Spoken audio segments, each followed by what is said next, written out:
I have the bollocks. Do you really want to go toe-to-toe with me on that? You've completely, like, what are we doing here? Levy isn't going anywhere. It's all down to timing, isn't it?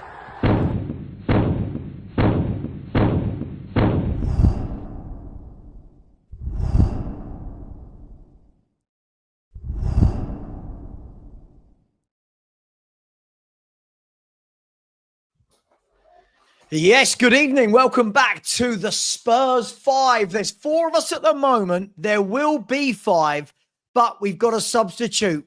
We put into an AI generator what Lubo would look like if he was 50 years younger, and we came up with this guy. Here he is.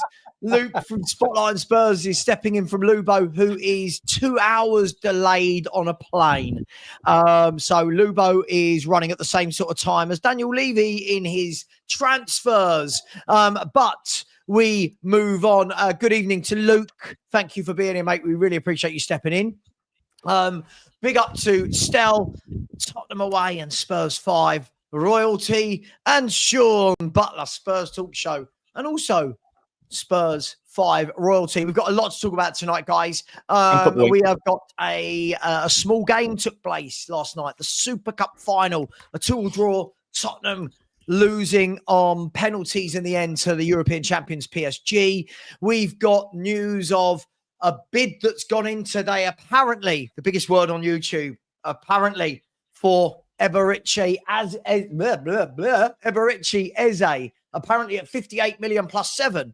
We'll talk about that. Also, tonight, we're hearing reports, mainly from Brazilian reporters, that Spurs have had a £60 million bid turned down for Savio or Savinho, depending if you want to use his real name or his nickname. And we're going to be talking about Thomas Frank. What has Thomas Frank done in his first couple of months in the Spurs hot seat? I won't do the hello, how are we all? I'm just going to gather that everyone's okay and doesn't need any counselling sessions right now. Are we good? Good, mate. Okay, good. Just checking. I was worried somebody was going to give me something there that I had to let's talk about. Before we do, the admin, please check where your nearest fire exit is. Please smash the like button on your way in or on your way out. If you're new around here, hit the notification bell and subscribe as we continue to grow week by week. Let's start. I'm going to give the honours to Luke, if you guys don't mind, as the newest member of the team. He's got his debut. Let's see how he does. Are you going to drop a Kudos type debut, or are we going to see Matisse Tell type material from you, Luke? Luke, the Super Cup. Talk to me. 2-2. Not a bad result on the face of it, but again, as with anything at Spurs, the fan base is split. 50% seem to think it was brilliant and we're moving in the right direction. The other 50% can't wait to knock Thomas Frank down and call him a loser, not looking at Stel or anything. Talk to me, Luke. What do you make of it? It's a tough one, isn't it? Because everyone before the game was probably thinking, look, if we could just be competitive, then that's a win for us because they are probably the best team in Europe. You then, in the game, 5 minutes to go, and everybody was probably like me, dreaming, thinking, actually, we could pull this off. So it is really disappointing. But on the whole, there were obviously some positives in there. I think it was a decent performance by quite a lot of players. But for me, it just highlights exactly what most of us have been saying for quite a while in terms of what's needed and what we're probably going to be stronger at this year. So, yeah, as I say, frustrated to not get over the line, but there's definitely some positives to take us into the season for me. It's perception, though, Luke, right? Like, you know, if we hadn't have been 2-0 up, if we had been 2-1 down and come back to draw 2-2, I think most of the fan base would be going, oh, my God, look, we got a draw against PSG. Who cares about the penalties? Because it was the other way around, it's almost like all the good seems to be getting quite lost in translation here. I had it the other way as well.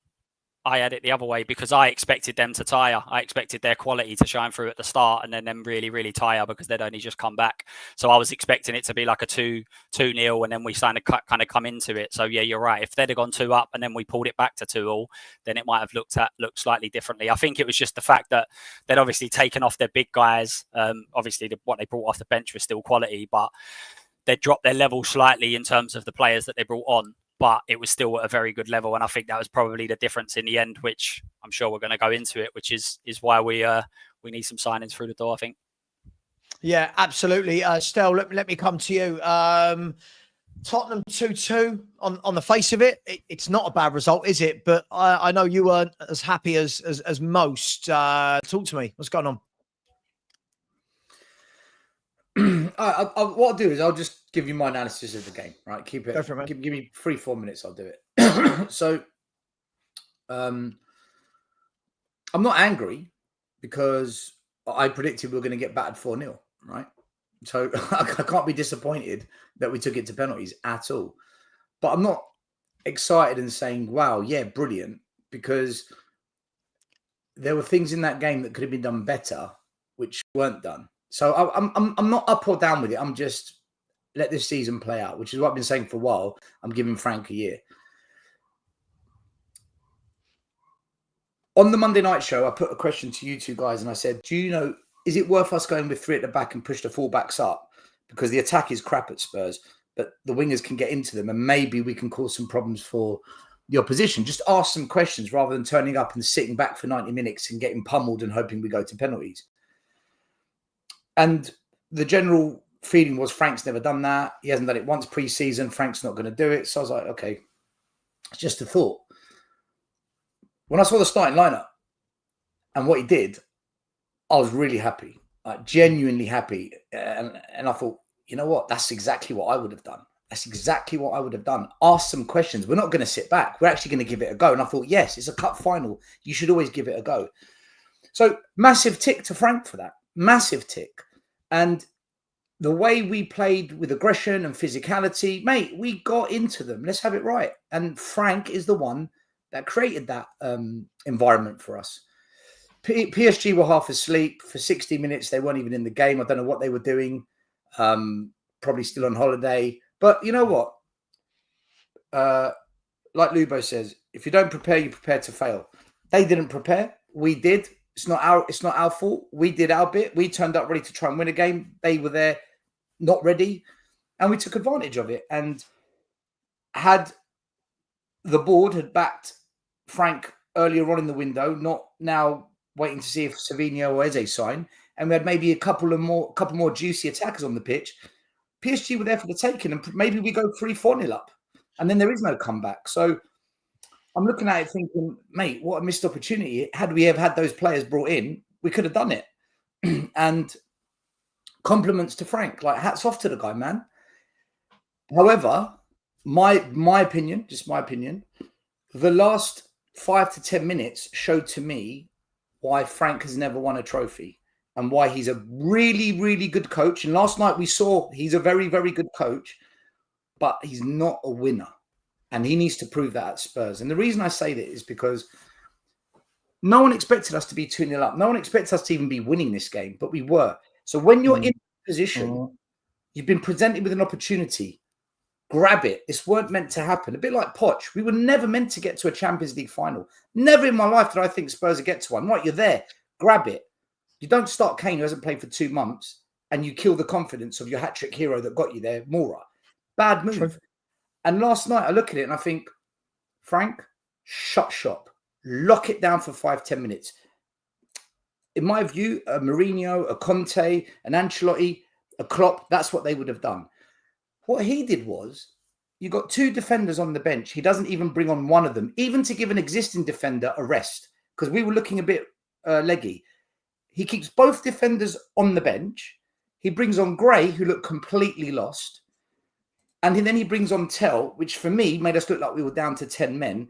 If you're going to bring on someone as an outlet, I'd rather you bring on someone with a bit more experience like Johnson. I'm not saying Johnson's great, but at least he's got a little bit more about him.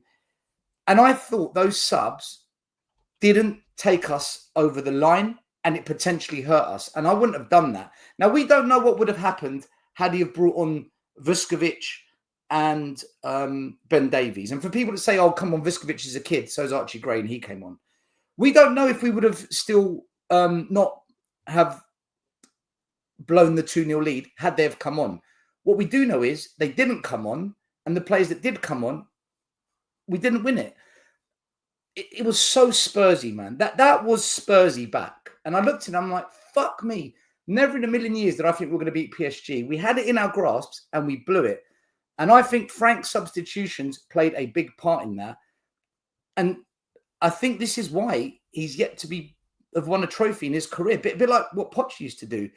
As for the penalties, and you know what? It was so harsh because all the hard work had been done. All the right things had been done up until crunch time. Get it over the line. PSG have just brought on 3 players. They're going to go for it. Lock it down. And we didn't. As for the penalties, look, Van der Ven missed.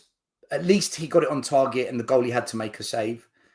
But Matthias Tel, guys, I'm going to say it. He's a waste of money for me. I'm not waiting for him to come good one day. I'm not waiting for him to be developed. He hasn't done anything for me since he's been at this club. Occasionally he puts in a good cross. Once in a while he scores a goal, maybe every 8 games. Mate, hit the target. Minimum, hit the target. He puts it wide. His run-up lacked confidence. And you know what? I really questioned Ange when he said, Timo Werner's a good player. He can add value to this squad. And I said, what are you talking about?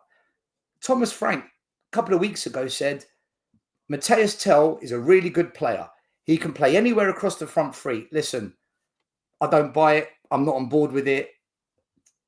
Tel, that penalty was unacceptable for a £35 million player. Your age doesn't matter.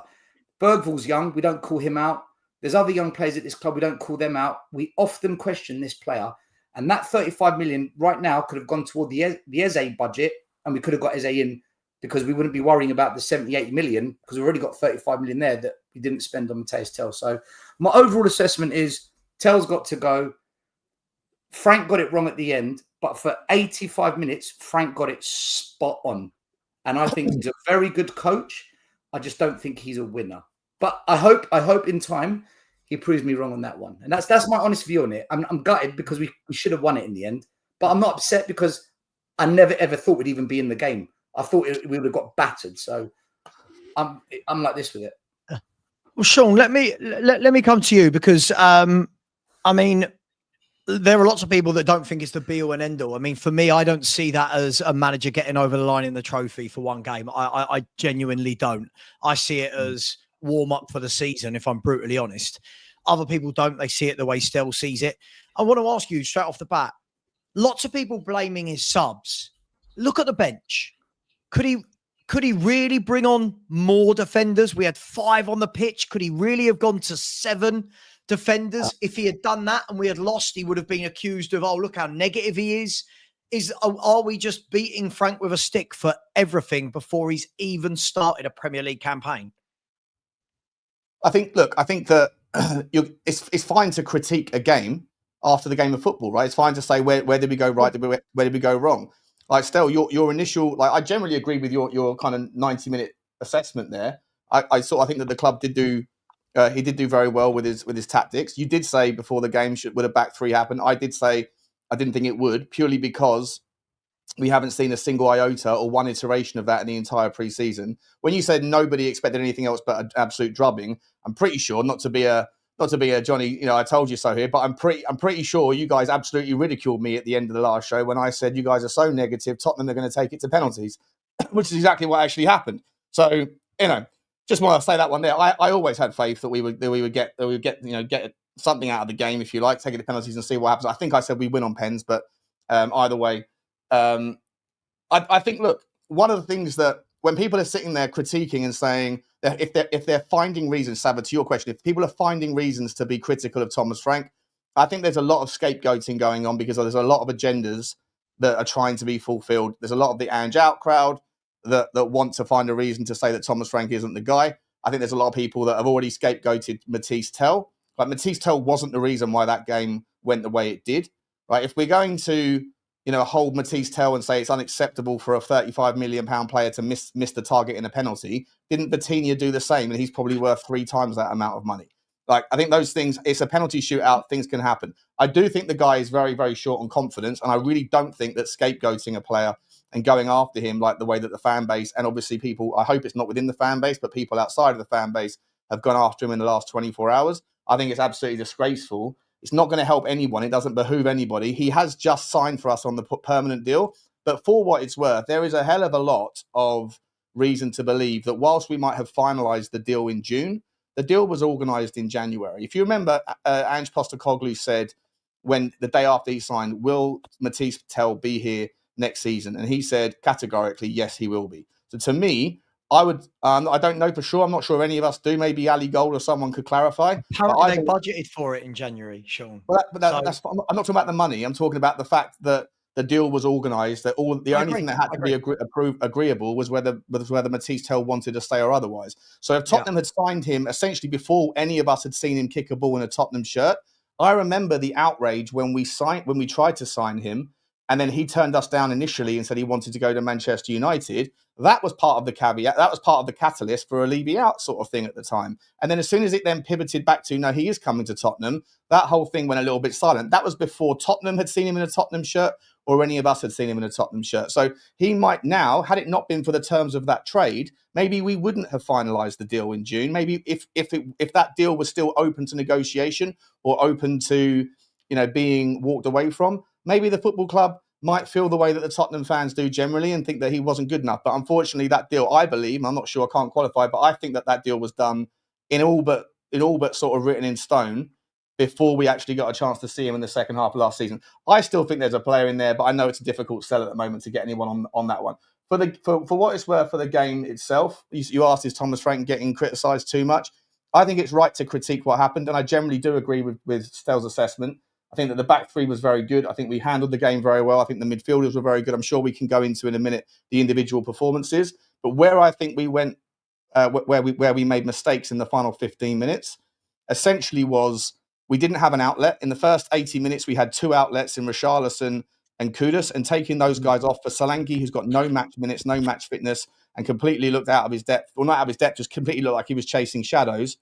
That was a problem. And then Matisse Tel wasn't really the outlet either, obviously. So there was a massive problem there. In the last 15 minutes, we were just getting one after another, a wave after wave against some of the best players in the game.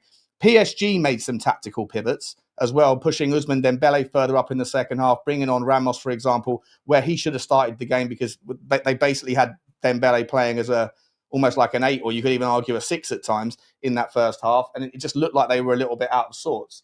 I do think, though, that there is this notion that, because it's a cup final, you're supposed to just go for it and leave everything on the pitch, leave nothing to chance, just do everything you can. But most cup finals take place at the end of the season when there's nothing more to happen afterwards.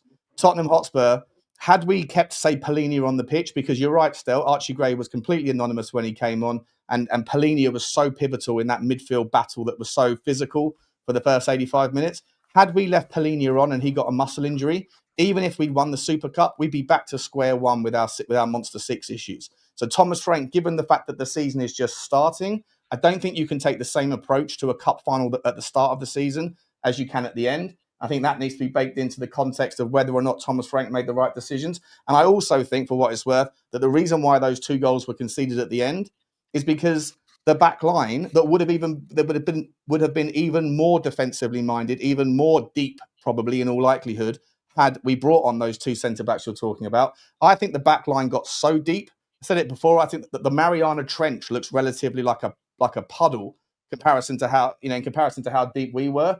And unfortunately, Bayern Munich figured that out, as did Paris Saint-Germain at the end of towards the end of the game, that if you're going to sit that deep in a bank of 5, all that they have to do when they finally break you is pull it back to the D. And then there's like acres of space in there for someone who's got a good shot on them to ping it, and that's what happened with Lee's first goal. So I think that the tactics were spot on for 85 minutes, but I think as the game progressed and we started to get desperate without the outlet, and the fact that we had those players on the pitch that weren't necessarily the right people, the right profiles in the midfield, we changed too much. But because of the risk of injury, those things had to happen, and I think that Tottenham fans would be apoplectic if they left Palhinha on the pitch, for example, and he got an injury in the 88th minute, if he pulled a hammy or did a thigh muscle. Today, the outrage would be about that they didn't manage the minutes. So I think that you have to bake those things into the context when we're saying how good or bad a job he did. Overall, though, you're right. Like, to a degree, the substitutions weren't the right ones, or weren't like they didn't do the job that they wanted. But I think the bigger problem for me is more of a template that might emerge very quickly against impressive teams. If we sit that deep in a bank of 5 and we allow that D to have so much space, we're going to get picked off by smart teams that will be watching the tape and seeing that that's the way to beat us. Just get to the byline and pull it back to the D, and that's where you'll get your opportunity to smash. Savva, can I just add something to that? Yeah, sure. As long as we can say, please never tell me that my value is not trophies. I feel like, sorry, just quickly before you go, Stel, the difference is, Alex, it's not about not valuing trophies, but when we're talking about trophies, let's be fair, that game yesterday, win or lose it, doesn't actually change the season. No one at the end of the season, if we finish 10th, is going to turn around and go, well, don't worry, we won the UEFA Super Cup in August. Right? At the end of the season, someone might go, well, we finished 10th, yeah, but we won the FA Cup. Right? There's a huge difference, Alex. And Sean's hit the nail on the head there. Yeah. Frank came out and has said Paulinho isn't fit to play 90 minutes. We know that. He's played like an hour of football in 6 months. So he had to come off. Unfortunately, Gray is what we've got next in reserve. That's the squad we've got, unfortunately, people. Tell for Johnson, Johnson for Tell. At that stage, to Sean's point, we were so deep. I don't think it would have. I don't think it would have mattered because Johnson's not an outlet either. So everyone going, "Oh, Johnson should have come on." No. It wouldn't have made a difference. Richarlison should have stayed on, Sav, but he's also come back from forfeit. Kudus had cramp. He said Kudus had cramp as well. So this is, but this is the problem when you put in a shift like that. PSG were able to go, right, we're going to bring on Lee Kang in. We're going to bring in Gonzalo Ramos. Now, by the way, these aren't their first team players, but they walk into our 11, right? Lee Kang in, Gonzalo Ramos, Fabian Ruiz. Tottenham have, unfortunately, we've had to bring on Archie Gray, and I'm going to say it. I'm sorry. I'm going to say it. I don't know who I'm apologising to on this panel. This guy's not ready. This guy might have had a good cameo against Newcastle, but for me, he has to go out on loan for a year. He needs to play because when he came on, games like this just went past him. So am I bothered we lost the game? No. Am I pumped of what I saw for the most part? Yes. But Sean, to your point about dropping that deep, I think when you've got an Eze, when you've got a Savio, when you've got a striker that the ball sticks to, that doesn't happen because you've got the outlet. At the moment, this is what I've been saying all summer, and I think I've been right on this. I'm sure you guys will tell me if I'm wrong. Is that every time that ball is cleared by a defender, none of them other than Kudus can hold the ball up. None of them. No one can hold the football up. So Kudus was extraordinarily. But actually, to be fair to Richarlison, and I'm one of Richarlison's most vocal critics, I thought he had the best game that he's ever had in a Tottenham shirt yesterday. I thought he was phenomenal. Stel, I know you wanted to come back on me on something. I just forgot one part that I wanted to just cover off. If you don't mind, just give me 10, 20 seconds. Just quickly on the penalties. You talked about the penalties, right? So obviously penalties is a bit of a crapshoot, right? Anything can happen, nerves, whatever, goalkeeping saves. Why is it that goalkeepers are never, ever, ever criticised for poor penalty shootouts? Because Vicario last night, he telegraphed every single dive, every direction he was going to make. He got it wrong 4 times out of 5. The only time he got it right was the one where Vitinho went the wrong side of the post. And their goalkeeper guessed right 4 times out of 5. So, like, at some point, you know, like, why is it that Matisse Tell is the pariah? I think he's being scapegoated by the fan base, just like Brennan Johnson was last year or the year before. And I think that you mentioned Tell, like, we don't criticise Archie Gray, we don't criticise Bergvall. Like, that leans to me into the idea that he's being scapegoated because I don't think Matisse Tell, you know, he's also a young guy, he's not going to benefit. But for me, if we're going to criticise a penalty shootout performance, if we're going to, I don't think we should, but if we are, for me, Vicario gets the criticism, not necessarily a penalty taker, because at least Tell had the stones to step up and take one when, you know, none of the other, like the captain didn't, none of the guys at the back didn't. A 19 or just turned 20-year-old guy has the stones to step up, misses it, sends it wide, and now the world is falling in around him. I think we're way too harsh on a bloke that we need to be confident to get the best version out of him. Yeah, Sean, I disagree with your view on the choices at the end of the game. There's nothing wrong sitting deep and parking the bus for 5 minutes to win a game of football. There's nothing wrong with it. The issue is, as a manager, you've got to find a way that's different to get the situation more favourable on your side. Hence why Frank, going with a back three and pushing up the wing backs, he earned his money by doing that.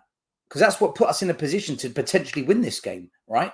He gets props for it. He has to, because it was his choice to do it. when he hasn't done it all pre-season. But likewise, you've got 5 minutes to go. Mate, some of those defenders looked tired. Paulinho had to come off, I agree.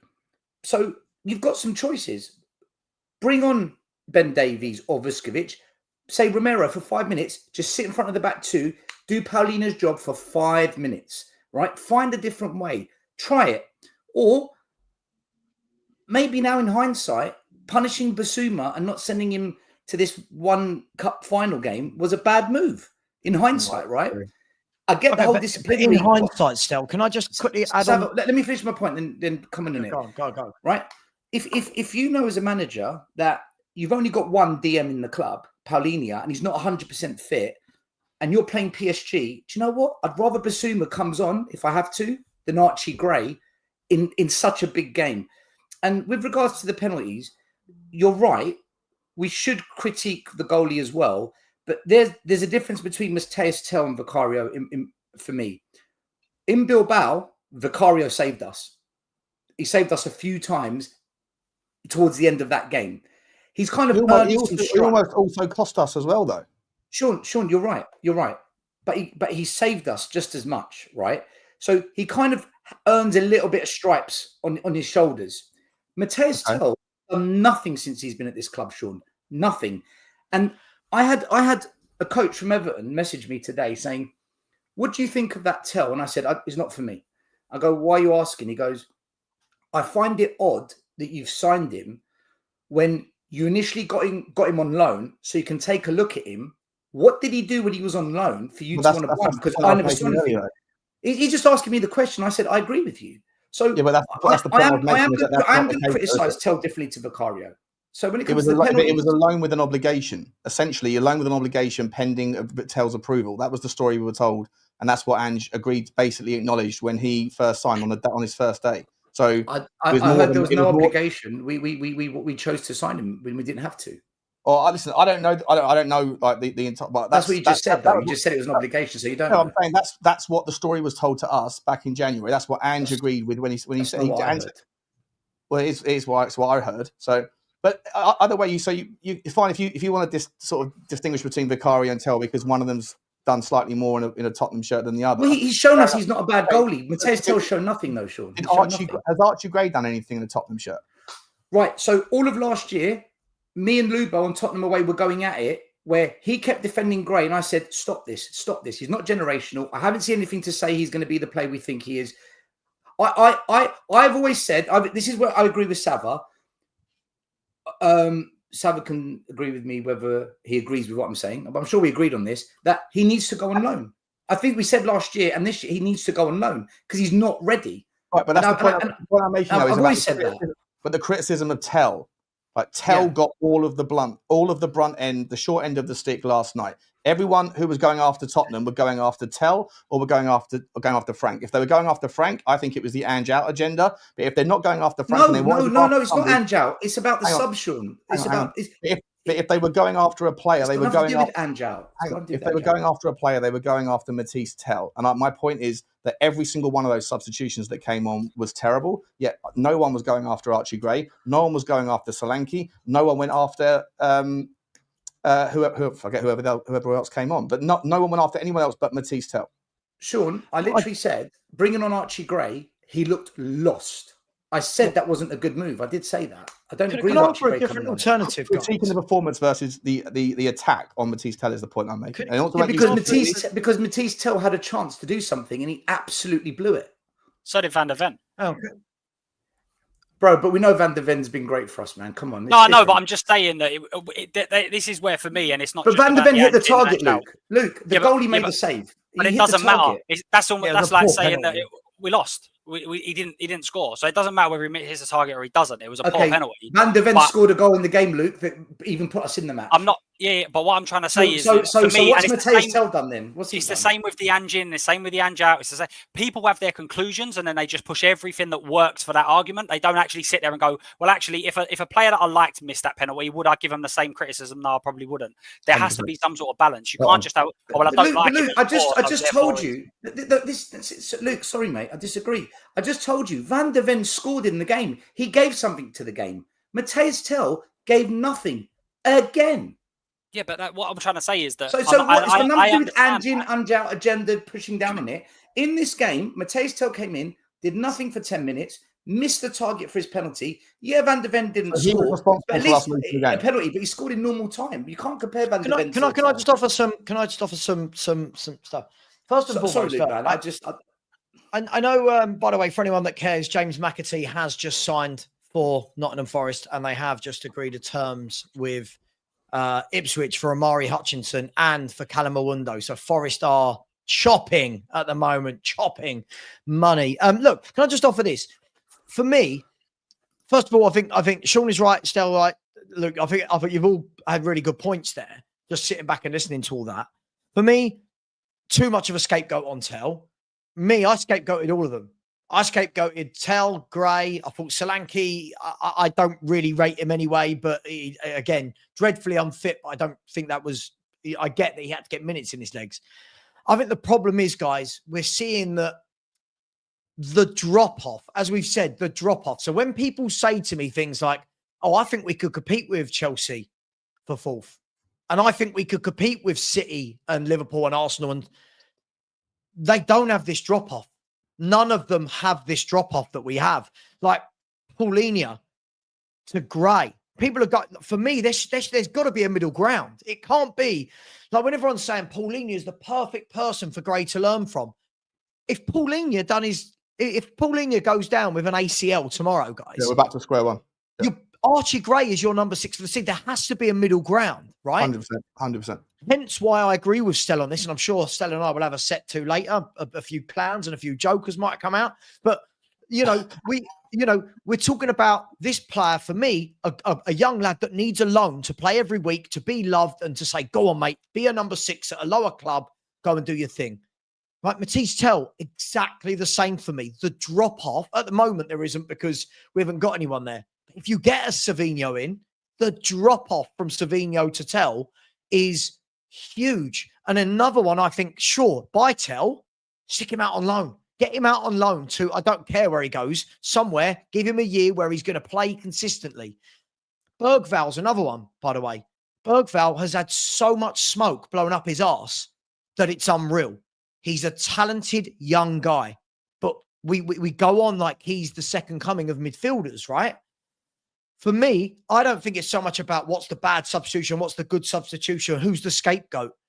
The drop-off is absolutely huge, right? There's no drop-off up front because Richie and Solanke are both very, very average footballers, right? But the drop-off is huge in other areas of the pitch. Is that fair of me to say? I think there's a few injuries though, isn't there? Sorry, go on, Lukey, go on, mate. No, I was just going to say, I think none of us have actually spoke about it, but Sarr was superb as well in terms of nicking that ball. And I think that was a big part of it when he come off. Being able to nick that ball and then being on the front foot immediately was one of the big, I think that was one of the big positives of the game. And then Bergvall come in, obviously didn't offer that as much. And I think you're right. It's all right saying that you can't be that defensive, but if you've got someone up front that can hold on to the ball and you've got an outlet, then they don't throw as many forward and you push them back that way. So I think Sarr coming off was massive, and I weren't sure I would be saying that, to be fair. But that's the perfect game for him, right, Luke? Like a game where we had 24% possession, for me, that's got Sarr written all over it, like in the cup final against United. When we have games where we're going to be a bit more on the front foot and we have 60, 70%, yeah, he's not I don't want Sarr. But last night, his hats off, the pressing, the work, he was absolutely fabulous. And the drop from him to Bergval, again, in that scenario, it's huge. I think that's why I said it would stay around. People kept telling me Sarr's going to go, he needs to go, he's not good enough. And I was like, not for games like this. We need to remember that there's games where we're going to be Bayern Madrid's away, that sort of stuff. He's the third man in that midfield. It's perfect, doing what he done against United, and he proved it again. Probably one of his best performances yesterday. I thought he was brilliant. 100%. I think it was his best performance. I think it was a lot of people's up there, at least recently, over the last sort of 15, 16 months. I don't remember many. I thought Jed Spence. By the way, Jed Spence, congratulations on him getting a new contract. That guy, for me, like there's a couple of, I mean, Stel, you might be able to lean into this and tell me if I'm talking absolute nonsense, but for me, I think that people like Pape Sarr has got an incredible brain on him for his ability that's represented in his ability to read the game, that manifests in his ability to anticipate, to interpret what's going to happen and then intercept. That's aided by the fact that he's got long legs, he can cover blades of grass, and all the engine, all that stuff is very good. But that ability to, like, the amount of times that he can pick a pass off before it gets to its destination is the perfect thing for the transition in those games when your back's against the wall and you've got 30% possession, as Sav was saying. But Jed Spence being shoehorned out to the left, like, I'm sort of like, he needs bigger shorts, right? Because his pockets are filled up. Over the last couple of years, he's pocketed Salah, Saka, he's pocketed Doué last night in the second half. He pocketed Kvach in the first half for the most part.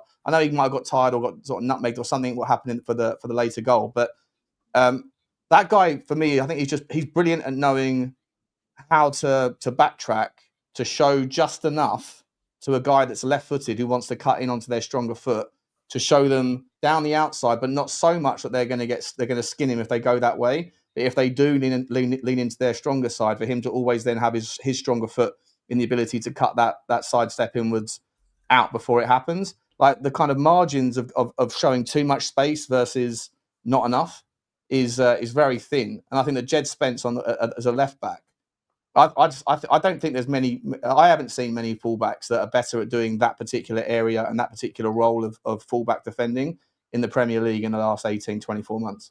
I don't know if that's like logical or reasonable, but as an untrained, I'm not a coach or anything, but that's the way I see the game from those two players, and I think that they're so valuable in that unique skill set. Mate, Spence at Forest, his stats on 1v1 defending was incredible. It was his best thing about him was get past him and you couldn't. And he's showing it at Spurs. He's also got really good pace, and his strength is Premier League strength. He's a very, very... Do you know what? He's the kind of wing back as a dribbler or a wide man you don't want to go up against. That's what he's proving to be. I don't want to play against you.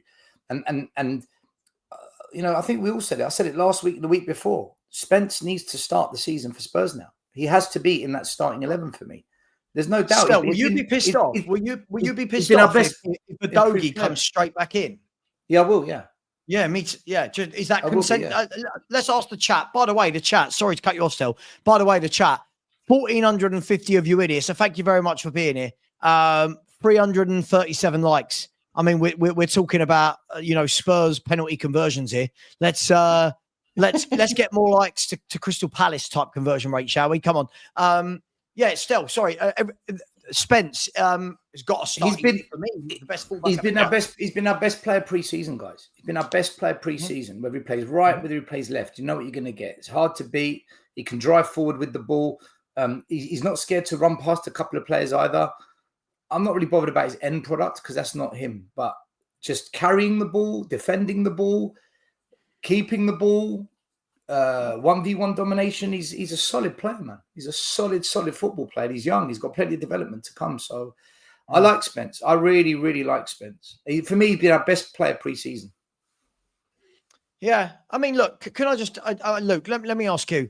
I do think we should, we spend a lot of time talking about what went wrong, etc. I do want to say that from my point of view, and people have been calling me deluded all day, I think that's one of the best performances I've seen from a Tottenham team for years, in terms of looking like a team.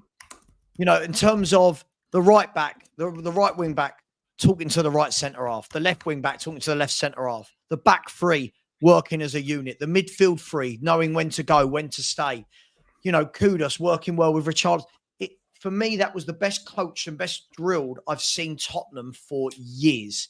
That's surely a positive, Luke, going into the Premier League season, even if we haven't got the transfers, and we'll talk about them, but it's a positive, right? Do you agree, or feel free to tell me I'm a deluded? No, yeah, 100%. Considering that it doesn't seem like it would have been worked on that long, we played. I agree with what you were saying earlier in terms of that was probably suggested about going 5 at the back, and I was like, why would he do that? He's not done it all summer. He's not done it all pre-season, and then all of a sudden he does it. And you can see that there were partnerships that were linking up. And again, if you bring in a bit more quality up front, then you might be able to hold them off a little bit longer. You might be able to nick one on the break and it might go 3-0, etc. So I definitely think, and I think this is where some of the fan base are getting a little bit, they're not understanding that. And I keep going back to, we could be playing Burnley at home and then Madrid away the next in back-to-back games. So we're going to have to be able to change the way that we play against these better teams. So that's gave us a bit of a blueprint and said that actually, if we're better going forward, if we take our chances a little bit more or we create a few more, then that sends us actually really good for possibly a Champions League night, that sort of thing. So I definitely think that that's a positive. As I said, for me, Frank was going to come in and he was going to make us better defensively, but it would also mean that we probably weren't going to be great and weren't going to score as many goals unless we got the quality in. Kudus definitely improves that, but unless we get more in, then scoring goals, unless it's from set pieces, looks like it's going to be difficult for us. I mean, Sean, let me come to you. Thank you for all those people that have smashed the like button. Again, when we're talking about Spurs getting deeper and deeper and deeper, a lot of that, it's strange, isn't it? That actually coincides with how much weaker and weaker and weaker we're getting up top. Would you agree with that in terms of the options? I think if I'm going to stick up for Frank here, I think he's running on empty in terms of outlets, in terms of options, in terms of people that can hold on to the ball. Do you see this being a trend unless we sort that out, that we're just going to keep getting deeper? Oh, look, I think Dominic Solanke would naturally be the guy that comes on if he's fully fit. I think that you bring on Richarlison, right? So you do have a natural like for like Eberici Eze, or like Savinho's not going to solve the sort of target man thing. He'll be an outlet to run off of someone. I don't think we've given enough credit to Mohamed Kudus, by the way. I thought he was absolutely sensational yesterday. Like he had that, do you remember back when, like, I think it was like Conte 2021 Harry Kane season, when Harry Kane would just win free kicks by backing into players as the ball was getting lobbed up, and then he'd win free kick after free kick. Kudus was doing that even with more consummate ease last night, because he wasn't going for the header. He was walking it back. So he could read the flight so easily to be able to bring it down on his chest rather than his head, drop it to his feet, and then turn and run and then cause all sorts of like nuisance and mischief. And so I think that in him, if you can keep him organised and focused and fit, crucially, then I think that you're going to have that. If you do sign an Eze as well, who again is not a target man, but he's certainly strong enough to be able to hustle and bustle. But then with the rest of the options that we've got, Odebear's not that guy. Savinho won't be that guy. Tell certainly doesn't appear to be that guy, even though I think he's probably stronger than the rest. Solomon isn't, and Johnson sure as hell isn't. So I think if the argument is that we need more target men to get us out of trouble in that regard, I don't know how many kind of like-for-like players you would need to be that sort of player. Even the other strikers that we're looking at really aren't that sort of person either. Like I wouldn't say like a Visser or someone like him, or we were linked to the Calamuendo. I know he's going to Forest, but none of those types of strikers. Like last week, we were all asking for something a little bit different in a 9. We were asking for a little bit more of a Jermaine Defoe type kind of trigger guy. So I think we probably got enough if we can keep them all fit. But yeah, for me, I still fundamentally think that, again, and they still disagreed. Like I'm sitting in and having a nice tight bank of 5 and a bank of 3 and a bank of 2 like we were doing yesterday, absolutely fine. But when it gets to the point where you're inside, your centre backs are inside your own 6-yard box. Yeah. Like that's going to get figured out very easily, and then it's going to be like even if they pull that back to the D and then have they have a couple of cracks and it just ricochets or something, you start to lose control of that key area of the pitch. And I think that if you just move it up to be more in line with the penalty area or somewhere between the edge of the 6-yard box and the penalty area, that should be your line. But we were so deep in the 6-yard box that I think it was just asking for trouble. Personally. Sean, the problem with that is, though, if you're going to do that, you need to be able to keep possession of the ball. Under Frank, with the players he's currently got, our possession is awful. We're averaging like 30% possession every game. Like watching this football at the moment is tough at times. We're so dependent on set pieces, corners, long throw-ins, Rory Delap style. I'm thinking, all right, look, for now we've got to do it. I get it. We haven't got the players, but to do some of the things you're asking, I don't know if we can keep possession of the ball. Well, I'm asking is if you 1 yard further. I know, but if you lose possession, there is that space behind now to exploit at times. I get what you're saying. Don't be so deep. You said we've got 30% possession, but that's just we played Bayern Munich, Arsenal, Newcastle, and PSG. He has had a pretty tough run of games, hasn't he, as manager? Yeah, which is fair enough. But even our possession stats in those 2 easy games before that weren't exactly high. They were better than 30, but they weren't going into the 60s. So I just feel with the team we've got now, what I think Frank is doing, he's just saying, right, let's just be hard to beat and focus more on defending and being physical than actually keeping that ball. But the thing is, as you push up further, you've got to be better with possession. Otherwise, you're going to get picked off in the other direction when you lose the ball in the transition. So I completely agree with you on that. But the problem for me is, you need a happy medium. We 100 need better players, basically, Sean. We need better. Well, we do, right? But he's already said like the foundation point has to be a solid defense, and then we can build from there. So hopefully it will all come over time. It took him 7 years to build that efficient, machine that he got. Yeah, it takes time, 100%. Takes time. 100%. But what I would say is, I think that then goes to the argument: if you're not going to be looking for big target men, to have 2 target men like a Kudus and Richarlison, because the problem then, to a degree, is like Richarlison, for the first time in my living memory, he actually was able to control the ball and turn, and he wasn't losing it like all the time. Like, I don't think that's something we can come to expect from him all the time. Like his actual first touch. Do you think his drink was spiked in the changing room? I don't know. Something happened. But John, don't you think that's the game? Like in those games, the kind of back to wall type games, Richarlison seems to do his best work. It's the games where you've got more of the ball and you see more touches from him that you start going, oh, you're not very good. Do you know what I mean? 100%. But that's where I think that if Tottenham are really focusing on getting Eberechi Eze and a Savinho, and then you're talking about, let's even just say it was back to the 4-3-3 or 4-2-3-1, and then you've got that kind of Kudus, Eze, Savinho, and a Solanke. I think that there's still a question that has to be asked. And I know people are going to go like, what are you talking about here? Don't get me wrong, I absolutely want Eberechi Eze. I'd absolutely love to see Savinho. And of course, I love Kudus. And I'm, in an ideal world, we could improve on Richarlison and Solanke. But just that bank of 3 there, all of their first instincts is to do the same thing when they get the ball. Get the ball, touch. No, you're right. You're right. Yeah. And if you look at the passing stats, even of Eberechi Eze, which is the best of the 3, they are still relatively poor. And so I just wonder whether, this idea of like being tight at the back and then just going and giving it and just lumping it up. Don't get me wrong, it'll be terrifying for the defenders to see which one of those 3 players is going to get it, sure, and how they're going to mark it. But are they going to be able to link up the play consistently if none of them are known for their passing? That's the question mark I have. We need all those players, and we need them all to be dribblers and to be able to feed each other and shoot, and we need it all. But what we also need to complement that, this will be like the glue that binds it all together, right? Yeah. It'll be the binding. What we need is someone in the 8 that controls and dictates the pace of a game, when to ramp it up, when to calm it down. We need a Pirlo.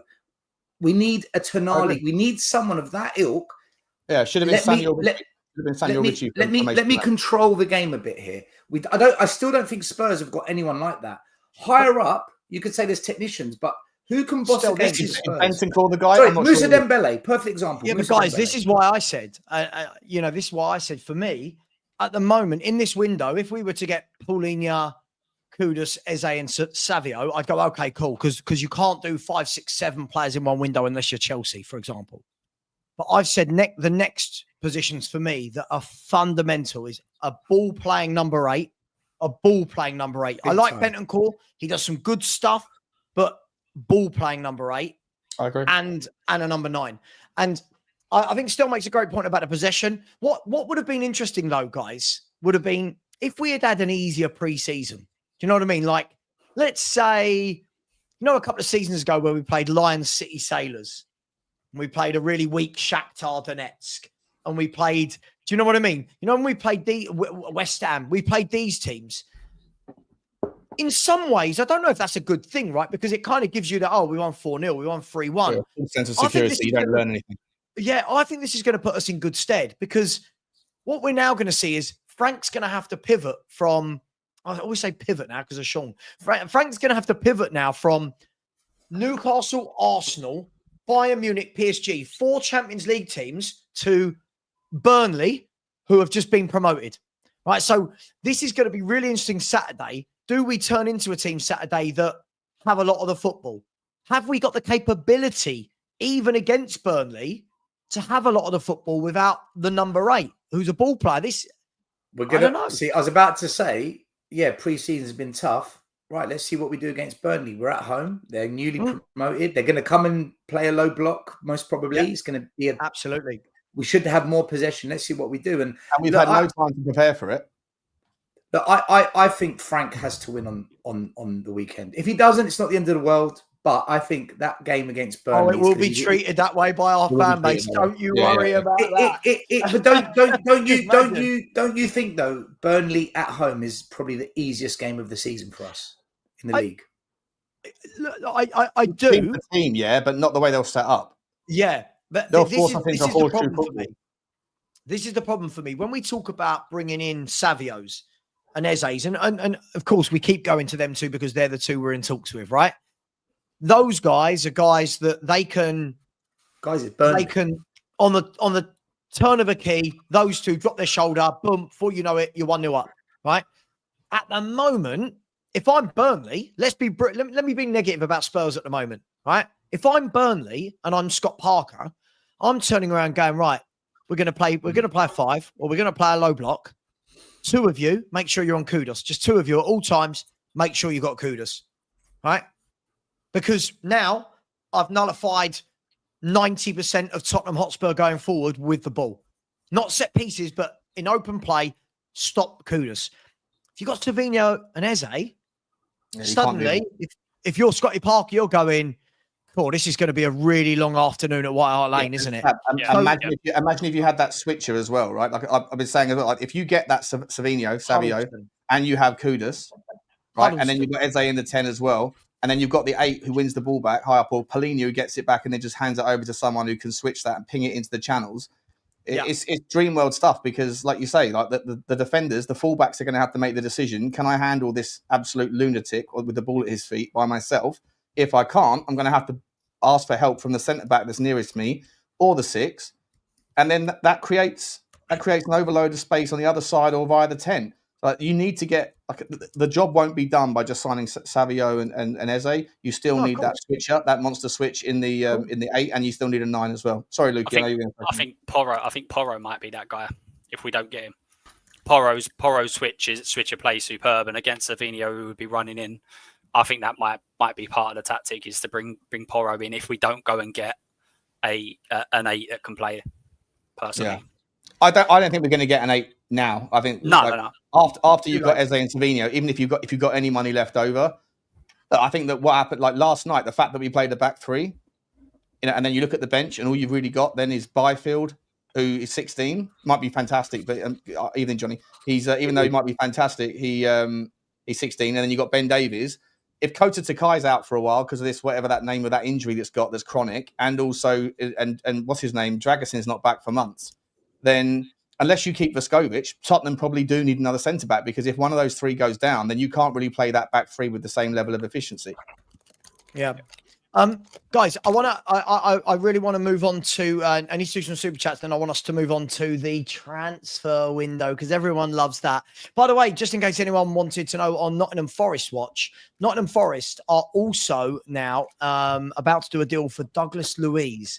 So today, Nottingham Forest have signed McAtee, looking at Douglas Luiz, Amari Hutchinson, and Callum Awundo. They are not messing about. To have transfer activity like that. We'll get to it in a minute, guys.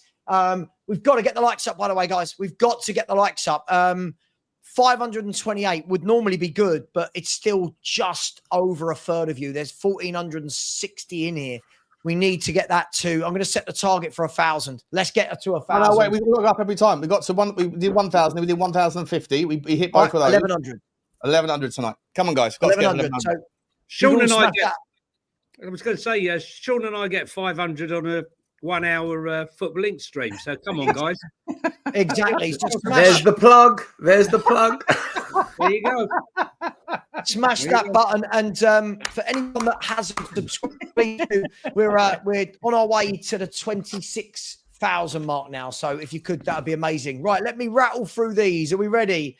And our mate is back. Ho, Jack Borsman. Thank you very much. I said, this is what I mean when I said Thomas Frank is set for failure by Levy. God, when people put acronyms for Levy, any ambitious owner would have solved the personal issue before such events, PSG or not. Such Basuma? important events. Right, sorry, I'm reading. This is my mum used to write in shorthand. Important events, PSG or not. Listen, we're going to talk about that in a minute. We're going to talk about the transfer situation. We're going to talk about it, and I've got a feeling there's going to be a lot of different opinions around the room. Big up, Hojack. Really appreciate you. Come on, you Spurs, New York. Big up to you and your lovely little dogs. Said, I'll be honest, I disliked Stelios' take at first, but he has grown on me with his stoic, balanced, passionate takes on Spurs. You four are, what's that? Crying, angry, cool, Happy. and happy. Who's who? Who's who in those four? Yeah, don't answer that. Don't answer that at all. Big up to you. Thank you very much, Coys New York. Big up to Nico Oka, who has said Basuma should hold more blame than Tell. Listen, I don't think Tell's to blame. It's just that it's the drop-off. It's not Tell per se. It's just the players we're buying. But I agree with you, Nika. Look, Basuma on his way out. We'll talk about that in a minute as part of the transfers. Big up to you, Jamie Allen. Thank you very much. I said I've been watching soccer for a long time, and I've never seen a manager get criticised this much after coaching one game. Jamie, I am 100% with you. His first competitive game as a manager, and it is being analysed and analysed and analysed. But when you've got a manager that loses 26 games in a year, people still want that man to stay. Mind-blowing, Jamie. Mind-blowing. Big up to you, Jamie. And those are my thoughts, not all of the Spurs 5, just so you know. Big up to Adam and Johnny's as well. Big up to Adam Feldman, who said, let's talk Kudus and Danso. They were great. Yes, they absolutely were. We talked about Kudus, but just really, really quickly, guys, without going off topic from the Super Chats. Danso, for me, is the ultimate squad player. I feel he comes in, he does a great job every time he comes in, doesn't seem to complain, great in the air, gets a block in. Anyone got any issues with Danso? He's a bit slow, though, isn't he? Too slow. Too slow.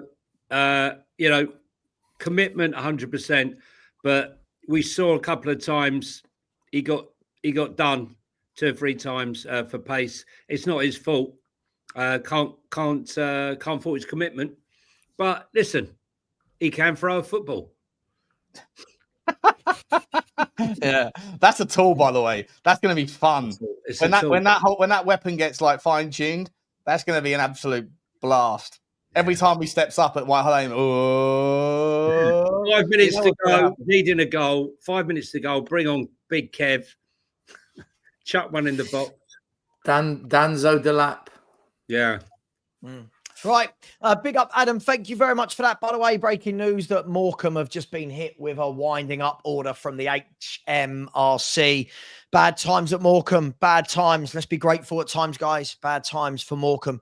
But in better news, apparently there is a rescue package on the way. So just remember, not everyone supports a Premier League team. There are real issues down there in the lower leagues. Big up to Lee Townsend. Thank you very much. Said, does Levy deserve credit for Spence? Club signing, right? My club signing. Do you know what? I'll bring this up in the next passage because do you know what? Everyone praises Conte for his outburst about, I called it out. I didn't want the club signing. And now we're all sitting here on the day he signed a new contract going, he could be the best defender at the club. We'll talk about it in a minute. Big up to you, Lee. Thank you very much, my man. Andrew Kiddle, my man, has said, big up all of you great content creators, I reckon. Oh, big up all of you. Oh, great content. Loving the debate. Yeah, Andrew, we're trying our best, my man. Big up to you. And yes, Savva, it's me from Lee Green. I know. That's where I lived for 20 years, Lee Green. I don't live there now. So if you go there trying to find me, it won't be fruitful, but you might find Andrew Kiddle. So big up to you, Andrew, and keep it real down there in Lee Green. And big up to Lubo Her Up with the Norwegian Corona that has said, agree, Tell hasn't done much for us, but watch the majority of FC Bayern games. Tell often great in the 23-24 with 16 GA and 1,030 minutes, 63.5 minute average loan out. Look, we've done the Tell conversation, but I'm sure he'll come up in the next segment. He's not for me. He's not for me. I just don't think he was needed. But hey, I'd at least get him out on loan, but we'll talk about him a bit more. And thank you very much. Listen, Johnny, you've just arrived. Before Johnny plugs Football Inc. as normal, please do smash the likes. We are 400 away from the 1,000, so let's smash that like. Johnny, welcome. Thanks for making it on time. Really nice of you. You're on mute, by the way. Johnny, let's step away from on the pitch at the moment. The transfer window has, if I'm not wrong, if my maths works out, as 18 days to go. No, let's be fair. It's 10 p.m. soon. It has 17 days to go, Johnny.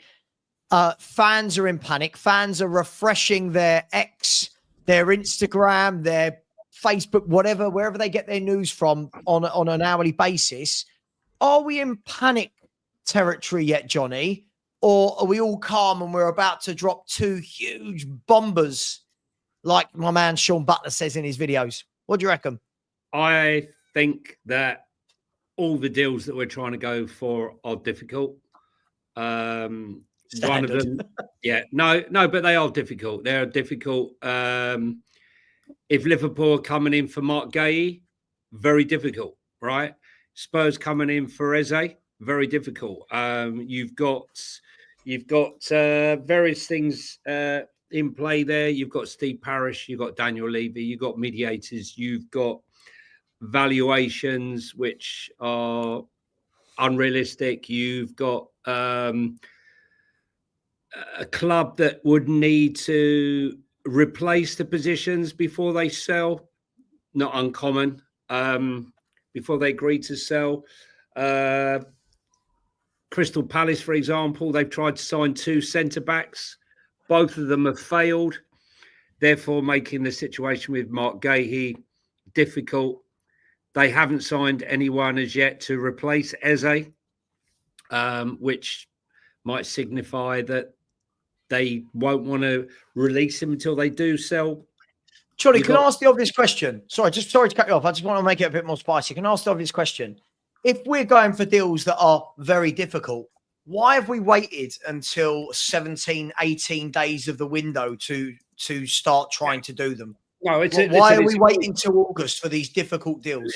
Listen, it's not right. I'm not going to put any spin on that, because let's be honest, you're bringing in a new manager. What you want to do is give the manager his tools early, and that's what they did with Ange. That's what they try to do with most clubs. That's what most clubs try to do with their new managers. Unfortunately, they have not done it. Whether or not you can say they rested on the laurels before Morgan Gibbs-White was kidnapped against his will and sent back to Nottingham Forest, but he's probably looking at it now saying, well, you know what, Marinakis, you might have kidnapped me, but actually it might have been a good deal, because we're signing players left, right and centre. We are showing intent. And with the greatest respect, kudos, good signing. And Paulinho, good loan signing. Never going to pay the money for a player that, hasn't performed the last year, but it's not good enough. We all know that, had you put a Savva and a Eze into that squad last night, the game will probably be over before we even discuss coming back from those 2 goals, because we had them banged to rights. Unfortunately, it's not the case. And with Savva, does the player want to come? Yes. Would he be interested in coming? Yes. He wants to play for Brazil in the World Cup. He's not going to get much of a chance if he stays at City, because since Ancelotti came back, he was playing in the World Cup squad. As soon as Ancelotti's come back in, he's dropped him. The problem here is, how much do Manchester City want Xavi Simons or Rodrigo? That's the question. And if they sell him to Spurs for 60 million euros, that goes a long way to buying one of the players. These are the things that are in the works, that Spurs, no matter what the desire to do a transfer. Look, far too many people are overly simplistic on a transfer. Yeah, they think it's ABC, sign on the dotted line. If only it was that simple. It really isn't. I mean, I've been sort of privy to stuff over the years where the deal's done. No, it's not. Yeah, Hunter deals. Yeah, 100%. It's getting done. It's not. You know, we had William jumping out the window. We had at the training ground. We had Sadio Mane at the training ground. There's so many deals that have been nearly there. Dybala. I mean, you can list them all, and it's not just this club. It's lots of clubs. But Spurs fans aren't interested now. The bullshit's got to stop. They have to deliver now, and the season starts on the weekend. I don't think the attack is in any shape, way good enough, and we could be paying the price if we don't get the signings in.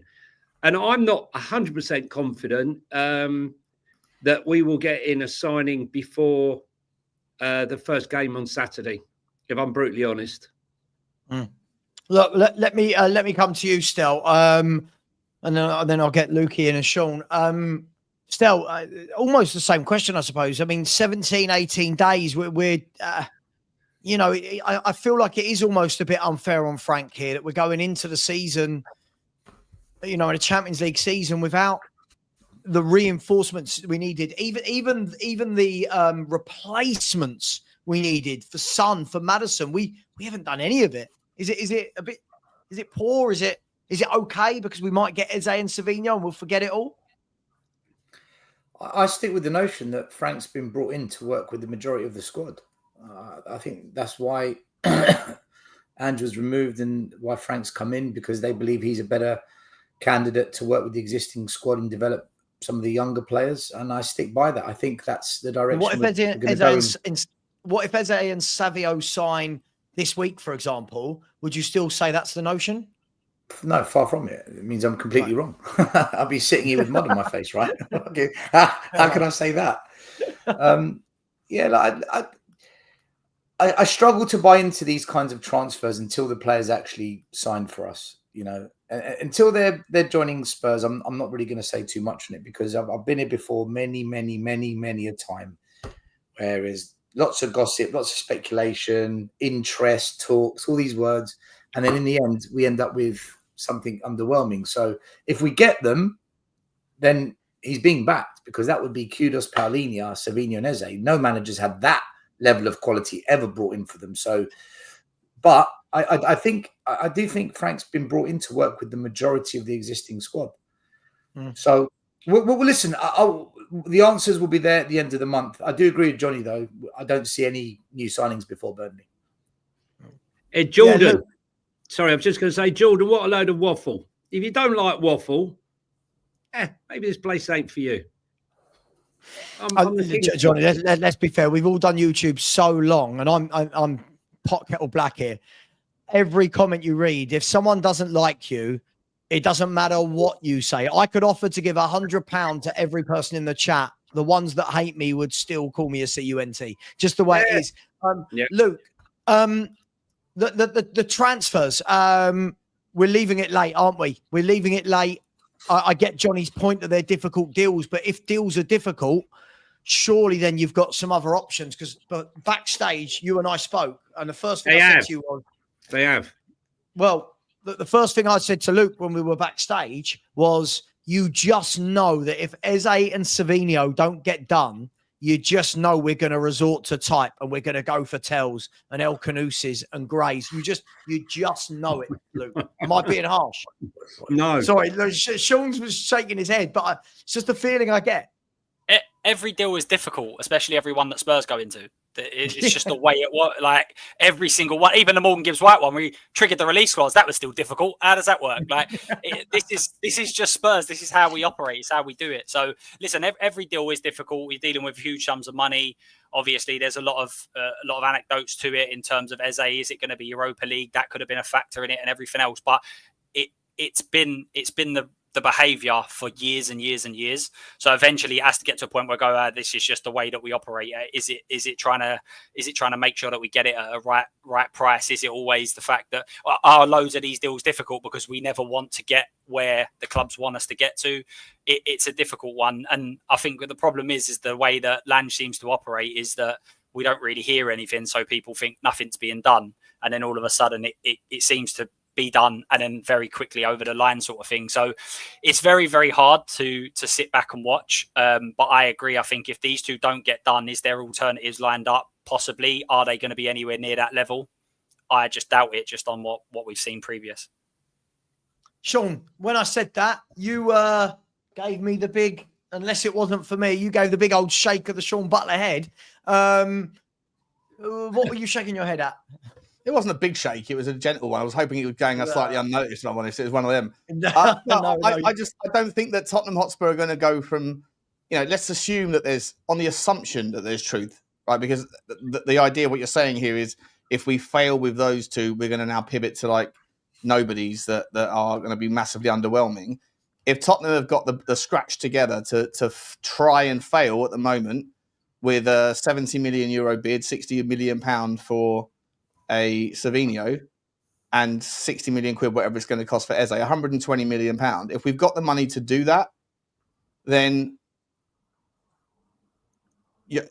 Thomas Frank has already said in his interview, we are in the market, we're active in the market, but it has to be for the right players. If we're not going to get the right players, then I'd rather wait. And I don't think you go from saying that Savinho's my guy to saying, okay, El Canoes will do. No chance. And the same Can I with tell Eze. you where I come from with that, Sean? Can I tell you where I come from? And then you come back and counter that. Sure. Listen, and by the way, a lot of this is devil's advocate, but listen, I want Savio and Eze more than anyone. You know, I'm ready to party when I see those two. I've got my thumbnails made, Sean. All right, I've got my thumbnails are ready to go for Eze. Here we go. I've still got thumbnails for Dybala. I've still got thumbnails. I've got thumbnails for them all, mate. So, there to go. My worry is this, Sean. My worry is this, and hear me out. Is I would love to think that if we didn't get Savio and Eze, that the drop off isn't straight down to an El Canoes. But my worry is this drags on for 4. It looks like at the moment we don't even know that a definitive bid has gone in. Until you hear it from somebody that you go, wow, yeah, absolutely, I agree. We don't know. 17 days to go. Let's just say this rumbles on for 3, 4, 5 more days, right? And then you get deal's dead, gone. No deal can be done. You now left yourself with 10 days to go and get players of the Savio Eze caliber. And now the selling club is going to be like, well, hang on, we've got... You're desperate. Yeah, I know. You're desperate, but we've got no time to replace. Then Spurs will pivot. That's my feeling. Danny Olmo? You'd hope that Tottenham have got 5, David Ornstein came out and said that Tottenham Hotspur are looking at several different options for the 10. Multiple different options for the 10. Yeah. Danny Olmo is a name that I spoke about today. I call him Danny Ostrich because he's got an absolute ridiculous length neck. He's got a foot neck. Imagine if Richarlison scores a hat-trick and we've got Danny Olmo on the pitch at the time and they start doing the pigeon. Like, people in the stands would have to take cover for the size of that neck. It's insane. But I feel like that. Like, there's Danny Olmo, there's Nico Paz. There's still Harvey Elliott, which is knocking about. There's God knows. There's so many. There's so many 10s that are out there. It's not exactly a dry market, and I think that it doesn't necessarily have to be in that position. We might end up pivoting and going after a 9. We might end up pivoting and doing something, going and getting a monster 8 or a centre back, which is what Ali Gold has been saying that we've been looking for all summer. I'm just saying, if Tottenham have the money, and that whilst they might be progressing talks, but this whole kind of conversation is based on the notion that we tried for those two and we failed. So assuming that that's true, then you've got 120 million pound that's waiting to be allocated. We've already tried and failed with Morgan Gibbs-White, but it hasn't stopped us. So I for the life of me can't think that if Thomas Frank's true to his word, where if I can't get the right guy, then I'll wait. I don't think the right guy is Savinho, and the next right guy is someone who's an El Canoes who hasn't even kicked the ball in the Premier League. He's a championship player right now. So for me, and I think that Daniel Levy would be absolutely he'd be chased out. And I think they'd be right. I would 100% be on board all the protests if that was the case. But I'm just working on the logic that most teams have got more than one plan A. They've got a plan B, a plan C, and they're all going to be in the same sort of ballpark. So Nico Paz being CAA as well. Maybe that's the plan B. Maybe. Yeah, maybe exactly right. And Nico Paz for me is a wonderful player. He's not. Yeah, he doesn't come with the same brand. Yeah, he doesn't come with the same brand. But Savinho's 21 as well. So it doesn't come with the same gravitas as an Eberechi Eze. And the fan base who probably haven't even heard his name before are going to melt down because he's not Eberechi Eze. But if you actually go and look at the guy and go and study his game, you'll see that he's a monster waiting to happen. He's already very, very capable, and I'd be very happy if Tottenham signed Nico Paz. Obviously, Sean, would be first choice. Can I ask a question? Sorry, can I just ask? Do you think, Stel, all of you, right, that should we sign Savinho and Nico Paz, that the same thing's going to be levelled at? But here we go again, buying kids. Now, Agree. you can say kids, but let's be honest. I thought you're old enough, right? It was Savinho. His level is way above Matthias Tell, who's like a year younger. Paz's level is above others of his age, so it is relative. Yeah, but Johnny, you say that. Hang on, so I've got to come back on that. Sorry, you say that, and by the way, I know what everyone in the chat will go mad. I really like Nico Paz from what I've seen of him. Yeah, but he is a player that's got 43 first team football games under his belt, and what we'd be doing is going right. We've got Champions League football straight away. Let's go and get in the 20-year-old who's got 43 games under his belt. And then what our fan base is like. If he comes in and doesn't hit the ground running, it will be, but he's young, but give him 2 years. With Eze, no one's going to do that, are they? No one's going to say Eze gets year 1 free, but they will with Paz. And by the way, I like Paz. I like him. I'm not saying no. It's just level. No, you're right. You're 100% right. But the point here is that, what we're speaking about, the drop off, in my opinion, for Eberechi Eze to Nico Paz and Dani Olmo is, in my opinion, quite large. Not to Dani Olmo. Well, it's Nico Paz down to Dani Olmo. No. You said from Eberechi Eze down to Paz and Olmo. Is that what you said, Johnny? Yeah, I think Dani Olmo is not a drop. Dani Olmo is not a drop down. They're bad players. What I'm saying to you is that what we know with Eberechi Eze is he walks straight in there, demands the ball, okay, and he plays. Not a problem. Understands the game, understands football. He's not going to struggle playing in the Premier League. When we sign Paz and or Dani Olmo, there's that relative unknown. You're not going to have that with Savinho. You're not going to have that with Eberechi Eze, and that's why they're exciting is for the fan base.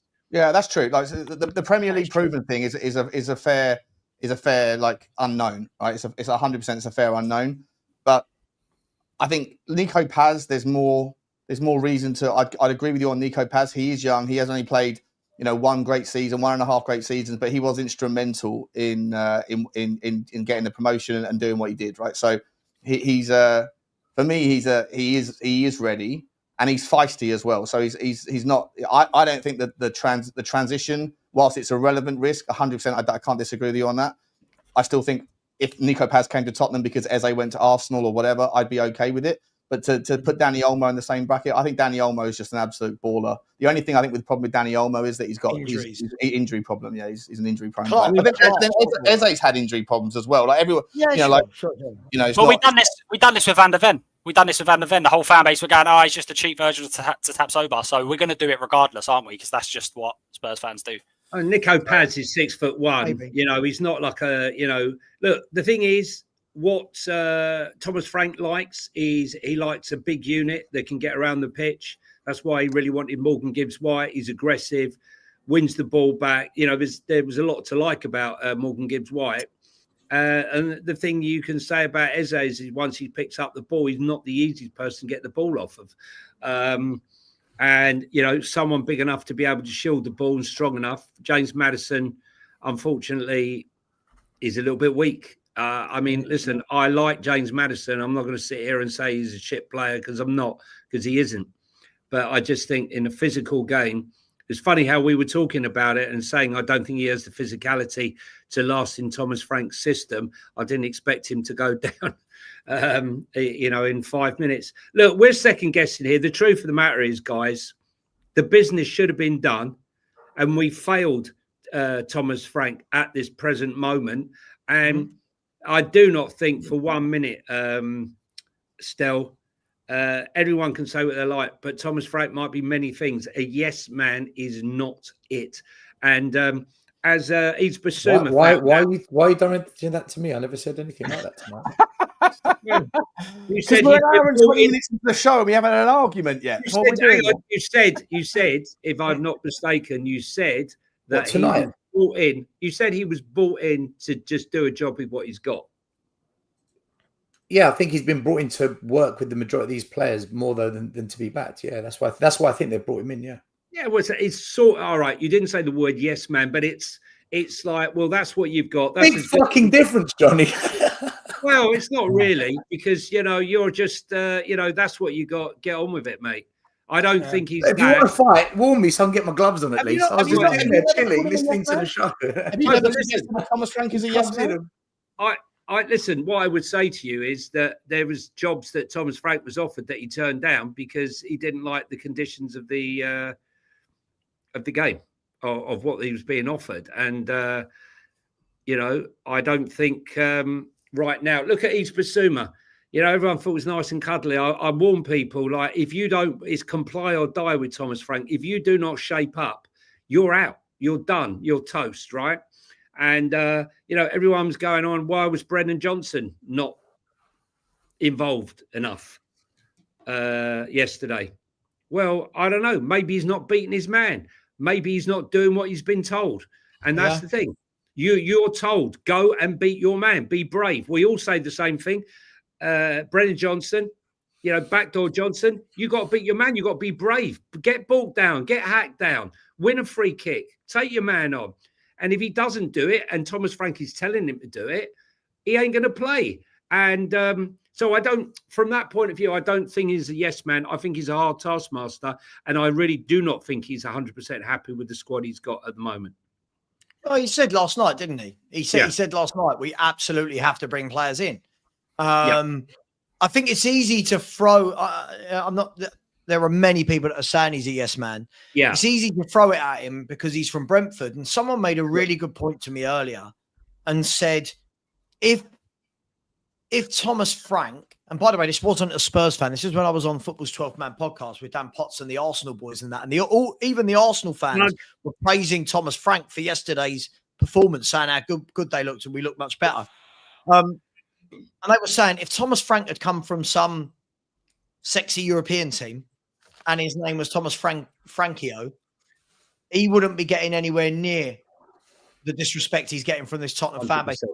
Because he's come from Brentford, he's getting all sorts of stuff. He can't do this. He's a yes man. I feel like when he came out last week and said, I don't want that player. He's got to learn, Lang and the team, they've got to learn what I want in a footballer. That was the complete opposite of a yes man. But look, Savva, can I say, right? Frank needs to prove himself at Spurs. He needs to prove himself. That's what it comes down to. And in order for him to do that, we're going to have to wait. We're going to need 1 year just to see what progression is happening. And if he's still here in a couple of years, we need to see, right, are we challenging? So that's what it's going to come down to. Until you prove yourself, it's all talk. That's all we do. We talk. Frank this, Frank that, Conte this, Poch that, AVB, whatever. It's all talk. It's what we do. Yeah. And that's why people want to watch, because they want to be in the conversation. But Frank, he needs to prove it at this club. And I've said it many a time. Doing it under this ownership at this club is different. Let's see what he does. And for me, by the end of the year, we'll see the progression that he makes. A lot of it will come down to him being backed, but he's also got to develop some of the existing players. But he needs backing too. It needs to be both. With what you were saying about Eze and Savio, guys, the issue we're going to have as a fan base is if we don't get them, it's just going to feel like a massive letdown again. And this is you've stolen my next question, but yeah, sure, let's go with it. Let's go with it. It's the emotion of we could have had. Hang on, is this like bullseye? We could have had steak. Here's what you could have won. You could have had Margot Robbie. He could have had Margot Robbie. Instead, we got Michelle McManus. Is that sort of thing, Yeah, it's like, you could have had dinner cooked by Gordon Ramsay, but instead we're going to go Harvesters. It's nothing wrong with Harvesters, mate. Even if it's not Harvesters. Salad bar. I like Harvester. What are we doing here? Of course you do. Of course you do. I'm a fan of it. But even if it's not Harvester, let's say we end up with a really nice local Italian restaurant. That's a nice meal. It's still not Gordon Ramsay, which is where we're putting our hopes now. And this is what happens to us too often. So I think we have to land Eze now, or we have to land Savinho and another top player. Otherwise, I just see us all as fans feeling like, oh, what's the point? Well, look, that was going to be my question to Sean. Just quickly, before we move on to that with Sean, for everyone who's having this great big debate in the chat between about 1,500 of you, his name is Savio, not Savinho. He goes by Savinho. His actual name is Savio. So when people are going, who's Savio? His name's Savinho. It's not. His name. Let's call him Savva, so you can feel special. His actual name is Savio Moreira de Oliveira. Okay, I've probably butchered that saying, but his name is Savio. Sean, Stel stole my thunder at that point, but he's absolutely right. We have kind of pivoted, haven't we, from this. 2 weeks ago, we were all going, yeah, and I said it again. 2 weeks ago, is it Elliot? Is it Mikatadze? Is it McAtee? Is it this player? Is it Gibbs White? Is it Guehi? Now it's literally these two names. Yeah. Everyone's kind of got into that bubble, haven't they? And Stel is right. If it isn't those two names, the deflation, even if we go and get a good player after that, the deflation is there, right? And this is the problem with waiting this long. Well, it's not about waiting this long. I think it's just, you ask for the club to be ambitious, sure, and then they say to you that they're going to be ambitious, or they're going to try to be in some degree, and then you get those names that have come out. And by the way, the fact that the club are not responsible for the most part, I'm sure there's some clubs that use the narrative, use the media to push stories. Like I'm sure Paratici did or does, but it doesn't seem to be Tottenham's method under Johan Lang to use the media. So they're not really responsible for the stories that get out there. But when you'd have thought that there would have been some level of denial, right? Like you see Romano a lot of times saying, reports that Tottenham are in, or the reports that Man United are interested in X, Y player are not true. No one at the club has, they've said that they've sort of played down the reports or whatever. It doesn't really happen at Tottenham. But I do think that the expectations of the fans are always 100% lockstep in line with whatever stories are sometimes made up by the media. But ultimately, look, here's what I would say is that Tottenham Hotspur fans probably need to be reasonable here. And if you don't get your two monsters, sure, have your meltdown. If you do get your two monsters, then fair's fair. Fair's fair. You have to sit there and say, wow, when was the last time Tottenham signed an Eberechi Eze? By the way, when was the last time Tottenham signed a Savinho? Eberechi Eze, I think is well, I know it's difficult, the club, and I hear what Johnny's saying, they're difficult transfers to make. But in terms of going after a top player from respectfully a slightly smaller club, you can see Tottenham being a part of that progression. But to go and get one of Manchester City's best players, or one of their best prospects, for what would be a club record fee, if Tottenham can get that done, I think everybody has to sort of go, all right. Otherwise, I don't the fan base is just entirely unreasonable at all times, demanding things that are rarities anyway. When they don't happen, you go into meltdown, not necessarily because the club have said anything regarding those particular players, but because the media have pushed it. But if there's truth to it, and if you get it done, you have to give him, you have not him, whoever, you have to give the club credit where it's due. But I don't think many people will, because I think there's so many people are caught up in their agendas, and they'll do it through gritted teeth, or they'll say about time, or it's only what we absolutely deserve. All those things. But if you go and get that level of transfer done twice in a few days, and you pay that money, and they're complex transfers with the clubs that you're approaching late in the window, it wouldn't be any easier to do it at the start of the window. They're difficult transfers regardless. I think you can criticize if they fail, but you have to applaud the club if they get it done. And I'm interested to see how people react if whatever outcome materializes. Well, look, let's move on to one of them, guys. I'm going to do some super chats, and then we're going to come back to this because I feel like I was going to do a separate bit on Frank, but I feel like we kind of covered it in the first section. So, by the way, thank you very much for all the likes so far. I really appreciate you. We are though super quick. So I just asked the question. See that recency bias at 9:38. F credit what? when Levy has effed us over many times. No reason to thank him. That's a perfect example of what I'm talking about, right? You demand it. If you get it, you're still going to say, I'm not happy anyway. Screw the guy. Like, and then you can't win. You can't win. Sure. And Yeah, you see, he's half right though, because this is what I said on Monday. If we have a blinding window, that needs to be the new norm. We need to be consistent doing that now. It can't be next year we go back to type. So if Levy consistently each year we have good windows, then we will say, right, now things have changed. Then I don't think those messages exist.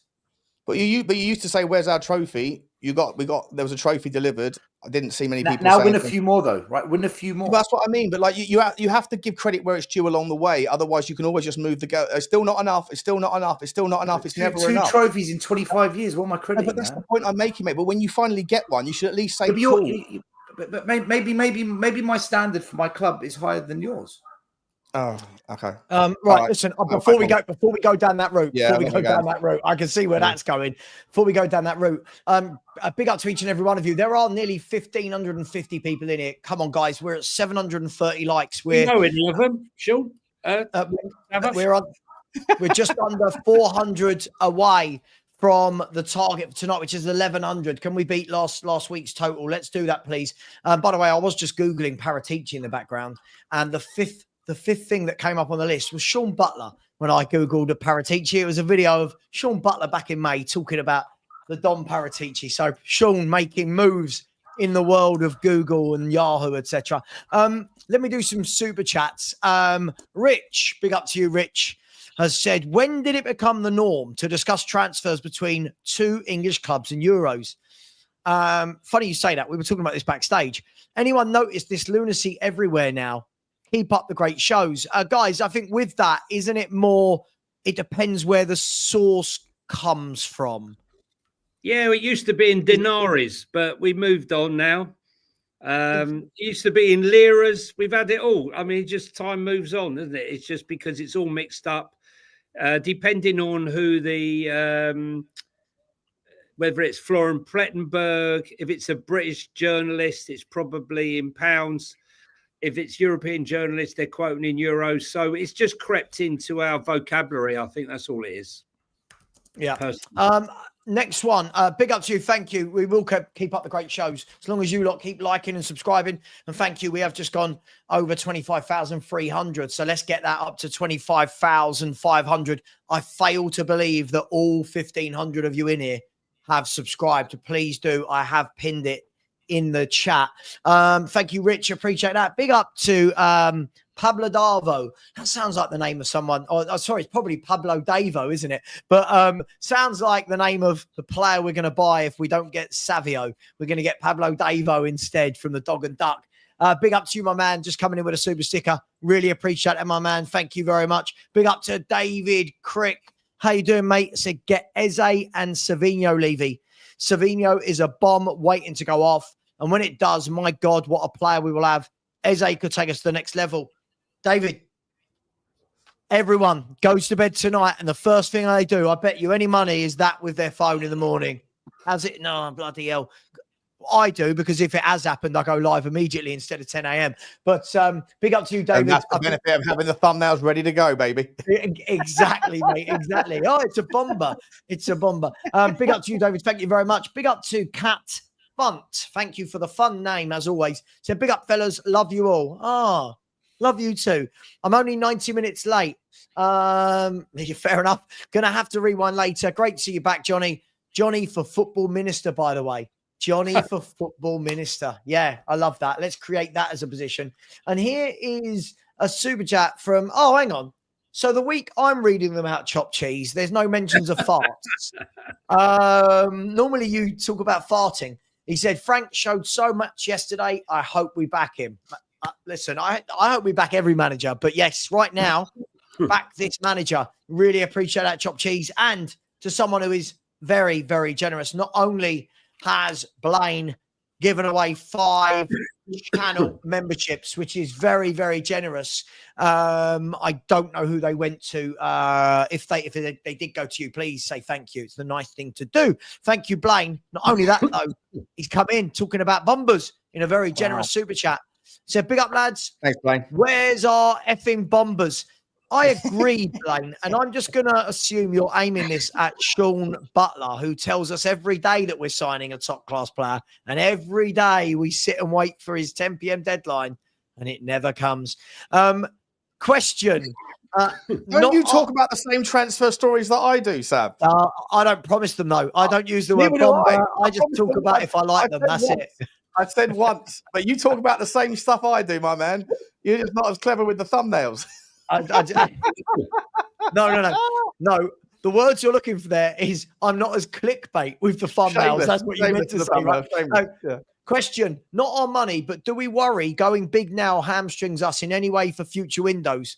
Or are the owners finally seeing the value of opportunity? For me, I don't worry about that at all. I want them to spend big. Anyone else on the chat? Who doesn't want their club to spend big? Come on. It's ridiculous. Ridiculous. We all want the best. We're not reaching for, we're not reaching for the stars. We're reaching for, the moon and Mars.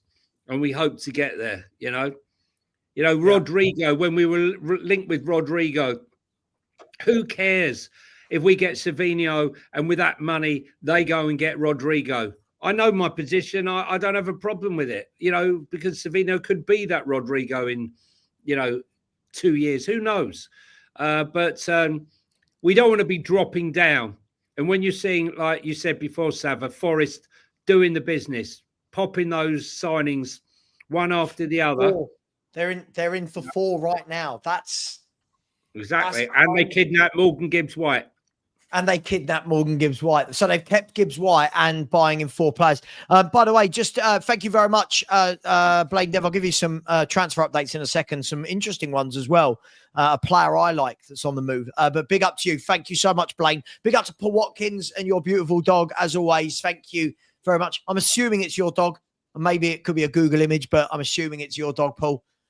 Big up to you. And Chopped Cheese has come back in and said, Sav, since you asked, you have to rip a fart live for Eze. I'll tell you what, nothing kills my momentum as a YouTuber like me farting live on screen so that everyone can clip it and send it around the internet. I'm going to refrain and just live safe in the knowledge that one of my dogs will probably do a fart at some point in the next 5 minutes. There we go. We'll probably Stewie. Big up to you. And another one. Pablo Davo. He said, I monitor my phone through the night for bombers. Pablo Davo, literally, I wake up to people sometimes going, wake up. And then a message 5 minutes, wake up. Why are you not live? And I'm like, what's happened? And you're like, shit, go. But thank you, Pablo Davo. And the last one in this section, Paul Watkins is coming again and said, my dog Lottie, Pressa Canaria. Sorry, am I reading that wrong? My dog Lottie Pressa Canario. Oh. Is Pressa Canario a breed or? Mate, I'm careful when I read these things out because we came unstuck on my channel. I think Paul's a good guy. Paul's a. Oh, you know. I think I saw that clip. Yeah. Oh my lord! Big up to you, Paul. Lord. Thank you very much. And Lottie is beautiful. Let's move on just quickly before we do. Ben Jacobs and Alex Crook have just reported that Brentford are closing in on the 42.5 million deal for Bournemouth forward Dango Ouattara. 42.5 million to him. Manu Kone is that will unlock.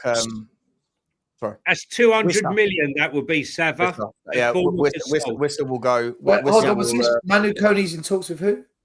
Hang on. Oh, well, the next one is Manu Kone is in talks apparently with Inter Milan. Such a good player. He's a great player. That's the player I wanted last summer. I think that deal with Bournemouth will unlock Vissa going to Newcastle. 200 million Brentford have Bournemouth have bought in Savva. They sold their 2 centre-backs, their left-back, and now, midfielder, striker. 200 million. They need to start spending some money. All they bought in is Trossard from Rennes, and that they need more players, mate. They bought a centre-back, didn't they, this week as well? They bought a centre-back in. But listen, also, I was just going to say, last thing, Roma, according to Romano, are hoping to do a double deal in the next 48 hours for Jadon Sancho and Leon Bailey.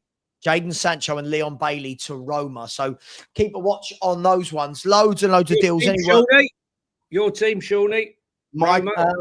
where is it? That's over there. My shirt's over there.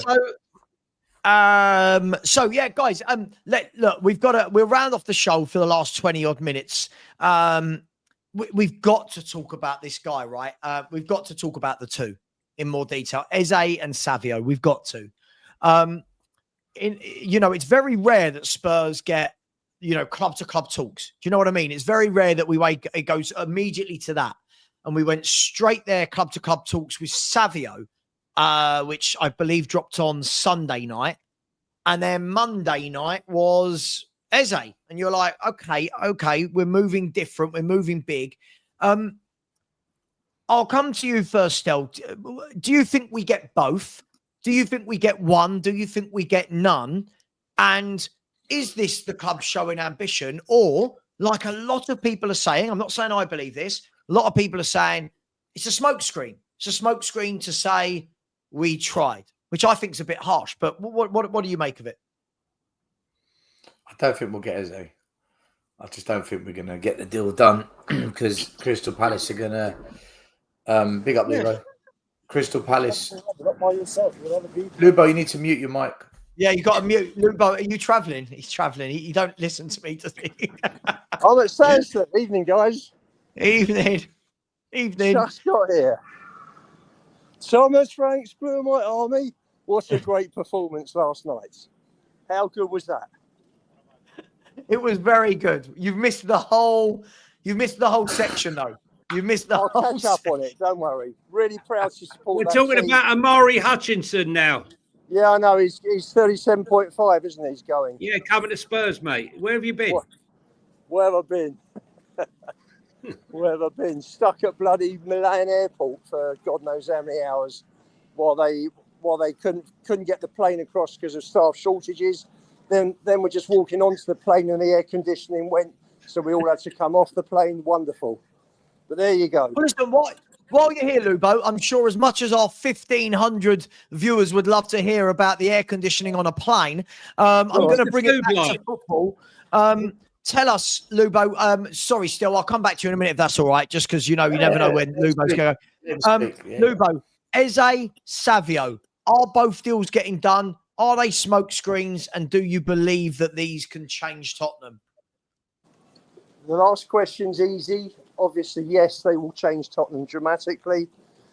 Will he get the deals over the line where he's failed on so many occasions over 25 years? I don't know. It'll make a very pleasant change, and I'll be happy to say well done if he gets there. Let's wait and see. I mean, Lubo, let me just ask you again, because I never know when your reception might drop out. Which one do you think is more likely and why? Which one can you see happening? I can see Savio happening rather than Eze if the links coming out tonight about Arsenal showing interest now are serious. Because Arsenal was always meant to be his first choice. Let's see what happens. We then got reports that Arsenal needed to sell a few players to bring money in. And I think they're starting. Did I hear Martinelli could be going somewhere? I don't know. Let's wait and see. Listen, he owes us big time with the players we've lost over the years. I want to see him get these two over the line. Then with Kudus and Polini, who were both immense last night, it'll be a really good transfer window. Yeah, I mean, Stel, let me bring you in here. Look, there are a lot of links coming out tonight, Stel. A lot of links with Arsenal. Like their version of Paul O'Keefe. Like those types of people that are all saying that Arsenal are readying to move in. And again, I don't know where he wants to go. This is all speculation. Do you think that makes Savio the more realistic one of the two if Arsenal come in for Eze, or do you still feel we've got Paul there? First of all, I find it astonishing that if Spurs and Arsenal both want Eze, why they're waiting till now? Why they're still pissing around with it? Just what are we all doing here? I don't think Eze will come to Spurs because I don't think we're going to pay the asking price. And I think Crystal Palace, they're not just going to want a very, very high asking price. I think they're going to want quite a significant percentage up front. So I don't think we're going to get Eze because I don't see us structuring that deal. Savio is possible, but my only the only doubt I might have with us signing Savio is if Man City want a bit of payback for the whole Harry Kane saga and they just squeeze so much juice out of the deal that we end up saying, no, this deal's not going to work for us. So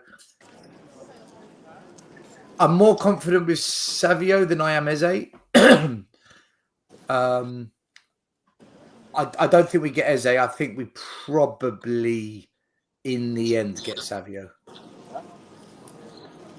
Sean. Did you see the all over Twitter in the last 20 minutes, last couple of minutes really, is pictures of Savinho training either at home or by himself, but everyone's saying he's nowhere to be seen in any of the City content. He's training by himself. It's either it's at his home gym or he's at the club. But and that Man City, this Man City City chief is what he's saying. He's saying Savinho's been hitting the gym for the second day in a row. He hasn't been spotted in Man City's team training photos, and that Manchester City want this deal finished this week so that they can make a move for Rodrigo before Arsenal make a move on him. Just so you know, I've muted your mic, Lubo, because it's really loud. I've muted your mic for the moment. Did Man City reject? Sean, did Man City reject an initial bid from Tottenham? I heard rumours, but again, I don't follow the journalists. It's saying all over Twitter that we've had £60 million bid rejected, and that they want closer to 70. Now, look, I know this sounds ridiculous. It's payback for Kane, I'm telling you. I genuinely do think that a lot of the fan base are more impressed by buying players that cost more just because they cost more. And I'm not one of them. I don't care. I don't care what the price tag is generally. But because I've spent all year promising the fan base that this summer was going to deliver a new club's highest earner and or a new club's highest transfer record fee, if Savinho comes in at £70 million, even if he's only really worth 45 or 50, I'm really happy because that gets that monkey off my back very, very quickly. And so, Savinho for me, mate, would be, I think the guy's an absolute gem. I think he's worth having a crack at. We don't often go big. I think he's someone that fits the profile of the club. We're always looking for young players. Tottenham need a new bums out of seats type of winger. And, I think it's it's a statement signing that comes with all the kind of potential and the kind of high ceiling or whatever you want to call it that Daniel Levy typically looks for. And I'd love to see it done now. I think the Tottenham fans deserve it, And then if you can follow that up with an Eze, great. But if Arsenal are coming in for Eze, I don't know. Obviously, I don't know anything about that stuff. But wherever Eze lands, if Tottenham get both of them done, sensational. I think Savinho is more likely to be the first one. But I think there's a lot of dominoes that need to fall, and I think that it will be interesting to see how much Manchester City squeeze out of us. But when it comes to this, like I said, I think I said it on Monday's show. At times you have to treat the situation with the seriousness that it deserves, right? You'll pay more for an emergency dentist at 3 o'clock in the morning or whatever than you would do at 2 o'clock in the afternoon, because if you're in agony and you need someone to help you, then and sort of resources just the access to the solution is harder to find. So I think given where we're at, given what we need, given how little time there is, even if City do squeeze us for every penny, I'm usually sort of more cautious of that sort of stuff. But on this one, I don't really care. I think it's worth it. Has they got a release clause deadline? There's mixed reports on that one, but is it Friday, Johnny? Because Romano says it's expired. Other people are saying it isn't. Johnny would know. Okay. Yeah, Friday. As in tomorrow, Friday, or next week? Friday. Tomorrow. So something has to happen tomorrow then. Not necessarily. Well, if you don't want to pay over the odds. And not necessarily because no one's willing to pay the buyout fee. There's a buyout clause. No one. So it doesn't, if I'm not wrong, Johnny, by the and again, I'm going to do this blind without knowing what the clause is in the I think I just saw a UFO in Lubo's screen there. Hang on, I was in the middle of a. If I'm right about this, it means that once it expires, if there was a clause in there that said it's 68 million, but 38 has to be paid up front, it means for the buying club, they can still pay the same money, but work on more favourable payment terms, right? Because the clause is released. Is that right? Well, look, it came out in the press. Everyone says it's all up front, and it turned out that that wasn't the case at all, and it was 3 payments. Okay, so 3 equal payments. So that's what they came out and said in the press. But for over a year, people were under the assumption that it was a massive all up front payment if they wanted to do that. Most of it up front. It's all negotiable. Look, Steve Parish is a hard person to negotiate with. He's as bad, if not worse, than Daniel Levy. Ask Wilfried Zaha. Ask some of the others that have had to deal with him. He's not the easiest to deal with. And like I said before, I think Spurs will offer a decent value. I don't believe they're lowballing. Otherwise, everything would have been off right at the beginning. I just think that, Parish will play right to the wire, I reckon. And he doesn't have where's his replacement? Where's his replacement? They're going after Harvey Elliott tonight, isn't he? 40 million quid for Harvey Elliott from Liverpool. It's not a direct like for like, but it's not too dissimilar. No, but has he been successful? I think if anyone pays £45 million for 43 million pounds, something above £40 million, I think Liverpool will accept for Harvey Elliott, and then Harvey Elliott has to decide whether he wants to go to the club. And so what we say? I think he'd probably rather stay in the Premier League, and I think that Leipzig, who's the other option, I don't know if Leipzig are. I know they're your club, Johnny. I don't know if Leipzig are going to pay the same amount as a Crystal Palace because, an English team is going to pay a little bit more because there's the English tax for the homegrown benefit, but Leipzig don't benefit from that. So I'd imagine that if it's just a like for like, I think that Palace would probably pay more. And I think Harvey Elliott could go to Palace. Palace are a great team managed by a great guy, very, very impressive, Community Shield winners, FA Cup winners. Great manager. And a great manager, right? And then I think Harvey Elliott could go there. And I think you said this last week, Savva. Like Harvey Elliott's looking to be the main guy somewhere now. Right? Yeah, it's his time. I think it'd be Guys, I'm confused here. Sorry, have I missed something? If the release clause tomorrow is 65 million and then it expires, doesn't that mean that Parish can say, right, if you want him, I want 75 million? Yeah, but the difference is still. irrelevant. The difference is sometimes what clubs will do is pay a little bit higher on the actual fee to make the terms more favourable over a number of years. So I'm just using this for example, by the way, right? I don't know this for sure. So if Eze's got, if the clause for Eze says, okay, someone to get him out, it's 68 million for the release clause, but 38 must be paid up front and 30 million paid the year after. Just for example, I'm not saying it is that. When that clause goes, all right, I get it. Spurs can say, okay, we'll give you 75, but we're going to pay it over 4 years, so we spread the costs rather than the big lump sum. But that conversation could still happen now, though, couldn't it? But I think that what Johnny was saying earlier is that no clubs value a 27-year-old at 70 million quid right now. No, it's not going to happen. But look, whatever you want to say, in my opinion, Eze's earned the right to the move. He served them. He hasn't kicked up any fuss. He hasn't behaved like your Isaks and all your others, right? And your Vissas. He obviously wants a move. Okay, when you've played at a club like Crystal Palace and you've served them, you've not rocked the boat, and suddenly Arsenal and Spurs and whoever else is rocking up, and you're staking your place for England, you're going to want to go, right? But Parish, as we know, is a see you next Tuesday. We saw what he did with Wilfried Zaha, the amount of times he tried to leave, and you don't know what's going to happen. But I think that if they manage to sign Harvey Elliott and he's interested, then there's more of a chance of us maybe potentially getting Eze, I would say. But we shall see. Look, we need the players. Look, there's no bullshit. If that window closes in 17 days and we haven't got Eze, and we haven't got Savinho, or we haven't got Paz or whoever, then there's going to be a problem. Tell me something. Does anyone think Spurs would go for Vissa?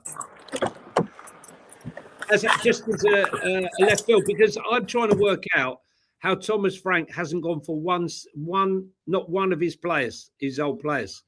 But Johnny, this always happens at Spurs. Poch never went off, never got any players from. We never got what's his face, Mane from Southampton. We got Højbjerg, didn't we? Højbjerg from where? Wasn't he at Southampton? That was Jose. That was under Jose. It was Jose. Jose never got any of his ex-players. Conte got one, the what's his name, the left winger, but he never really got the players he wanted from the pot. We never ever bring managers to Spurs and they bring players with them. That never ever. I don't know why. I don't know what it is. It just never seems to work out that way for us, and it's a shame because there's a lot of good players at those clubs. Wanyama. Hang on, couldn't there be something in the deal though that to take Frank and his whole coaching staff? They might have put something in the deal to say, yeah, might have. You could go, but for a year, it always happens though. It always happens with every manager that we bring to. Yeah, no, I get that. Listen, for me, I think someone like a Whistle would be a no-brainer, but I think what's more important at the moment is the two we're talking about in terms of a bit of stature for the club, the quality of the players. But what somebody's just sent me this. Somebody just sent me and said, Parish wants to sell at around the same value as the release clause, even after it expires. So basically, Spurs, if they want to activate, have until tomorrow, but we can negotiate around it. Palace are looking to sell as they think his value will slash in half next season, as he would only have 1 year left. I don't know how true that is. There was a Crystal Palace fan. The Crystal Palace fan, when I was on my live stream today, John from the Cheese Room came on and said, I know what you were doing. Hang on, Lubo. You've got muted. You've got muted. It's too loud. So John showed me some Crystal Palace account on Twitter that had like 25 or 30,000 followers, and it said they said that the rumors are that, and again, I mean, who knows? But Johnny, you might be able to level me up here. But the guy said that Tottenham are negotiating around the concept of 59 million plus 6. I think it was. I might be a 6 in add-on, so not far off of the asking price. But the terms are more favourable to Tottenham than the current release clause dictates. There's nothing unfavourable about them in the first place. There's three payments, right? And it's not one lump sum. It's the final sum. It all has to tick three payments every window, right? So it'd be basically paid off in a year, though. It's still quite steep. Well, a year and a half. Well, no, not if there's one now, one in January, then one in next year. Well, it depends. Look, the thing is, right, is what suits Steve Parish, not what suits Daniel Levy. No, but I think the point of the tweet was, and it kind of goes in line with what you're saying, like no one wants to pay the release fee, maybe because it's too much in total, but also because the payments are a little bit like 20, 20, 20, and then 8 in add-ons that is basically paid over a year. That's quite a lot of cash coming out in liquidity. That isn't the number anyway. That wasn't something similar to that, but that it's maybe the same sort of terms as what was laid out, but just over 2 years rather than one. Then it's a little bit less cash. Not 68 million. It's never been 68 million. It's less than that. But we're talking being pedantic. Look, at the end of the day, right now, I'm not even sure if we offered the full money that it would get done right this minute. Like I said, he's a difficult character. He's a difficult character. Like, Brighton aren't going to let a player go unless they've got a replacement, right? Okay, it's the way they've always operated. Would you sell James Maddison, right? Someone comes in. No, now you would, but when he was playing in his prime, would you have sold James Maddison before you had another 10? Yeah, but that logic, like there's always going to be someone. It's like selling like a house chain, isn't it? There's always going to be someone somewhere in the chain that's left without a like. Well, yeah, and you don't want to be that. That's why you always have to. What Stel spoke about earlier, it's all very well having James Maddison, great when he's fit, but you need someone who's going to compete with him, or even better him all the time. This is what I'm talking about. I'm not interested in backups. Backup should be a word that should be banned in football. It should be competitive. Position. Everyone should be competing. I mean, we look at Destiny Udogie, and now we look at him, and he's probably looking at Jed Spence and thinking, "What the," this guy's a serious threat to my position, which is great. But we don't have that all over the pitch. You know, we don't. You know, what have we got up front? We've got Johnny. Richarlison. Johnny, go on. If we don't beat Burnley on the weekend, do you think that ramps up the speed of the transfers at Spurs? Do you think that the pressure really begins to mount from the manager, the fans, and the board? Like we need to get the deal done now. Does. I think it's a hard. I actually think it's Parker will drive his bus and just put it in front of the goal. We saw him in the Championship. It was very hard to score a goal against him in the Championship. He's signed 13 players. Kyle Walker being probably the oldest, but they've been very astute in the transfer market. They'll be very hard to break down, low block, and I don't think right now we have that great creative spark up front. If you have Eze is the archetypical player that you want when you're playing against the low block. A guy that can pick up a ball in the D, drop his shoulder, and bang one into the bottom corner. Right? We don't have that really. We don't have that player. Papasar can do it now and again, and Pedro Porro can bang one. But we're not blessed in that department. So I agree. If we play Burnley and it's a tough one, I actually predict we'll win, but it will be difficult. But I think the club have failed Thomas Frank rather than Thomas Frank has failed the club. No, but for sure. But we always say this, don't we? We always say, do you reckon if we lose that game? Do you reckon if we lose that game? Do you reckon if we take a hammering in this game? I remember after Bayern, it was like, oh, well, that will definitely speed things up. And then, we're sitting here still, a week later, 10 days later, whatever it is, 8 days later going, come on, where's the signings? But we are. I feel like this is going to end one of two ways this window. I think this is either going to end absolutely brilliantly or it's going to be an absolute shit show. That is my worry, to go back to that point. That is my absolute worry, is that we're going to do this again where we sit there and go, right, well, what's the manager meant to do? You've not given him a playmaker. I'm every day I'm just losing a little bit more and more, guys. I'm sorry. I'm trying not to go there. I just don't understand why every single year we wait to the last minute. Why can't we just do it a little bit earlier? Yeah. Every year, man. It's senseless. It's eat, sleep, repeat, Stel, Didn't we go early the year we signed Mickey van der Ven? Didn't we go early that year?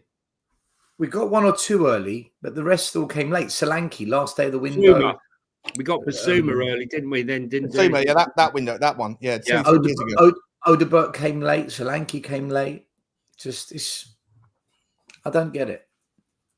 It's not like we're getting a better deal. We're not really getting a better deal, are we? Oh, it depends though, right? Like I say, none of us ever know the mechanics of the window, but the majority of transfers they do take place late. Like I'm sure Nottingham Forest, right? They're getting 4 done, and it's only 2 days until. Yeah, but look at Arsenal, Sean, who are a big club.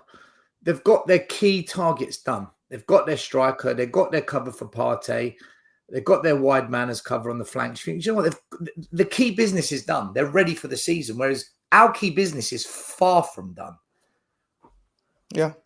Yeah, when we talk about a lot of I was having this chat earlier with, I think, somebody in one of the groups talking about, most of the transfers get done at the end of the window. And it's sort of like, well, if you notice most of the deals that get done at the end of the window are either opportunistic, or massive deals. And what I mean by that is, like, Liverpool have done most of their business. If Liverpool go and get Isak as a massive deal, that's a bonus, right? They could still potentially win the league without signing Alexander Isak. The problem is, though, they've gone and got their right back. They got their left back. They got their playmaker. They got their striker. They're good to go for the season. We're sitting here. How many hours are we out? 40 hours away, something like that. 43 hours away from playing Burnley, and no playmaker. Still Richie and Solanke up front. No real left-sided winger. It just blame the manager. Blame the manager. That's what, just go to. It's like the go-to. Blame the manager. I was at the stadium yesterday, And I was talking to a couple of people there, and like I had to like cut the conversation because I can't listen to it. You know, he ain't good enough. Right? Because he was having a go at me because I predicted that I thought Spurs would win yesterday, right? Okay. And he didn't hear a fucking, excuse my French, didn't hear a word from him until the penalties. Yeah. And then he came, look at me, right. Didn't hear jack shit all the way through that game, right? Because I was telling him I think Thomas Frank's a good coach. The coach is obviously not good enough. He didn't got a clue. What the subs killed us. I said, no, their subs killed us, right? Their subs killed us, and the fact that we got no one coming off the bench that was worth a toss. I disagree with that. Oh, I don't. But that's it. But that was your excuse. You know, that was your excuse for Poch not winning the Champions League final. Was the players coming off the bench? Pochettino should never have started Harry Kane. Yeah, that's for sure. That's But I'm for just sure. look. Whatever happens, listen. Whatever happens with Thomas Frank, it is his first competitive game at the football club. But on a scale, I just want to get a number. We'll wrap up in the next 5 minutes, guys. But I'm worried. I'm at a 6 at the moment of worry. Not overly. I'm not like at panic stations yet, where I'm like, oh my god, this is going to be the worst window ever. What level of panic is anyone else at, or are you just not right now?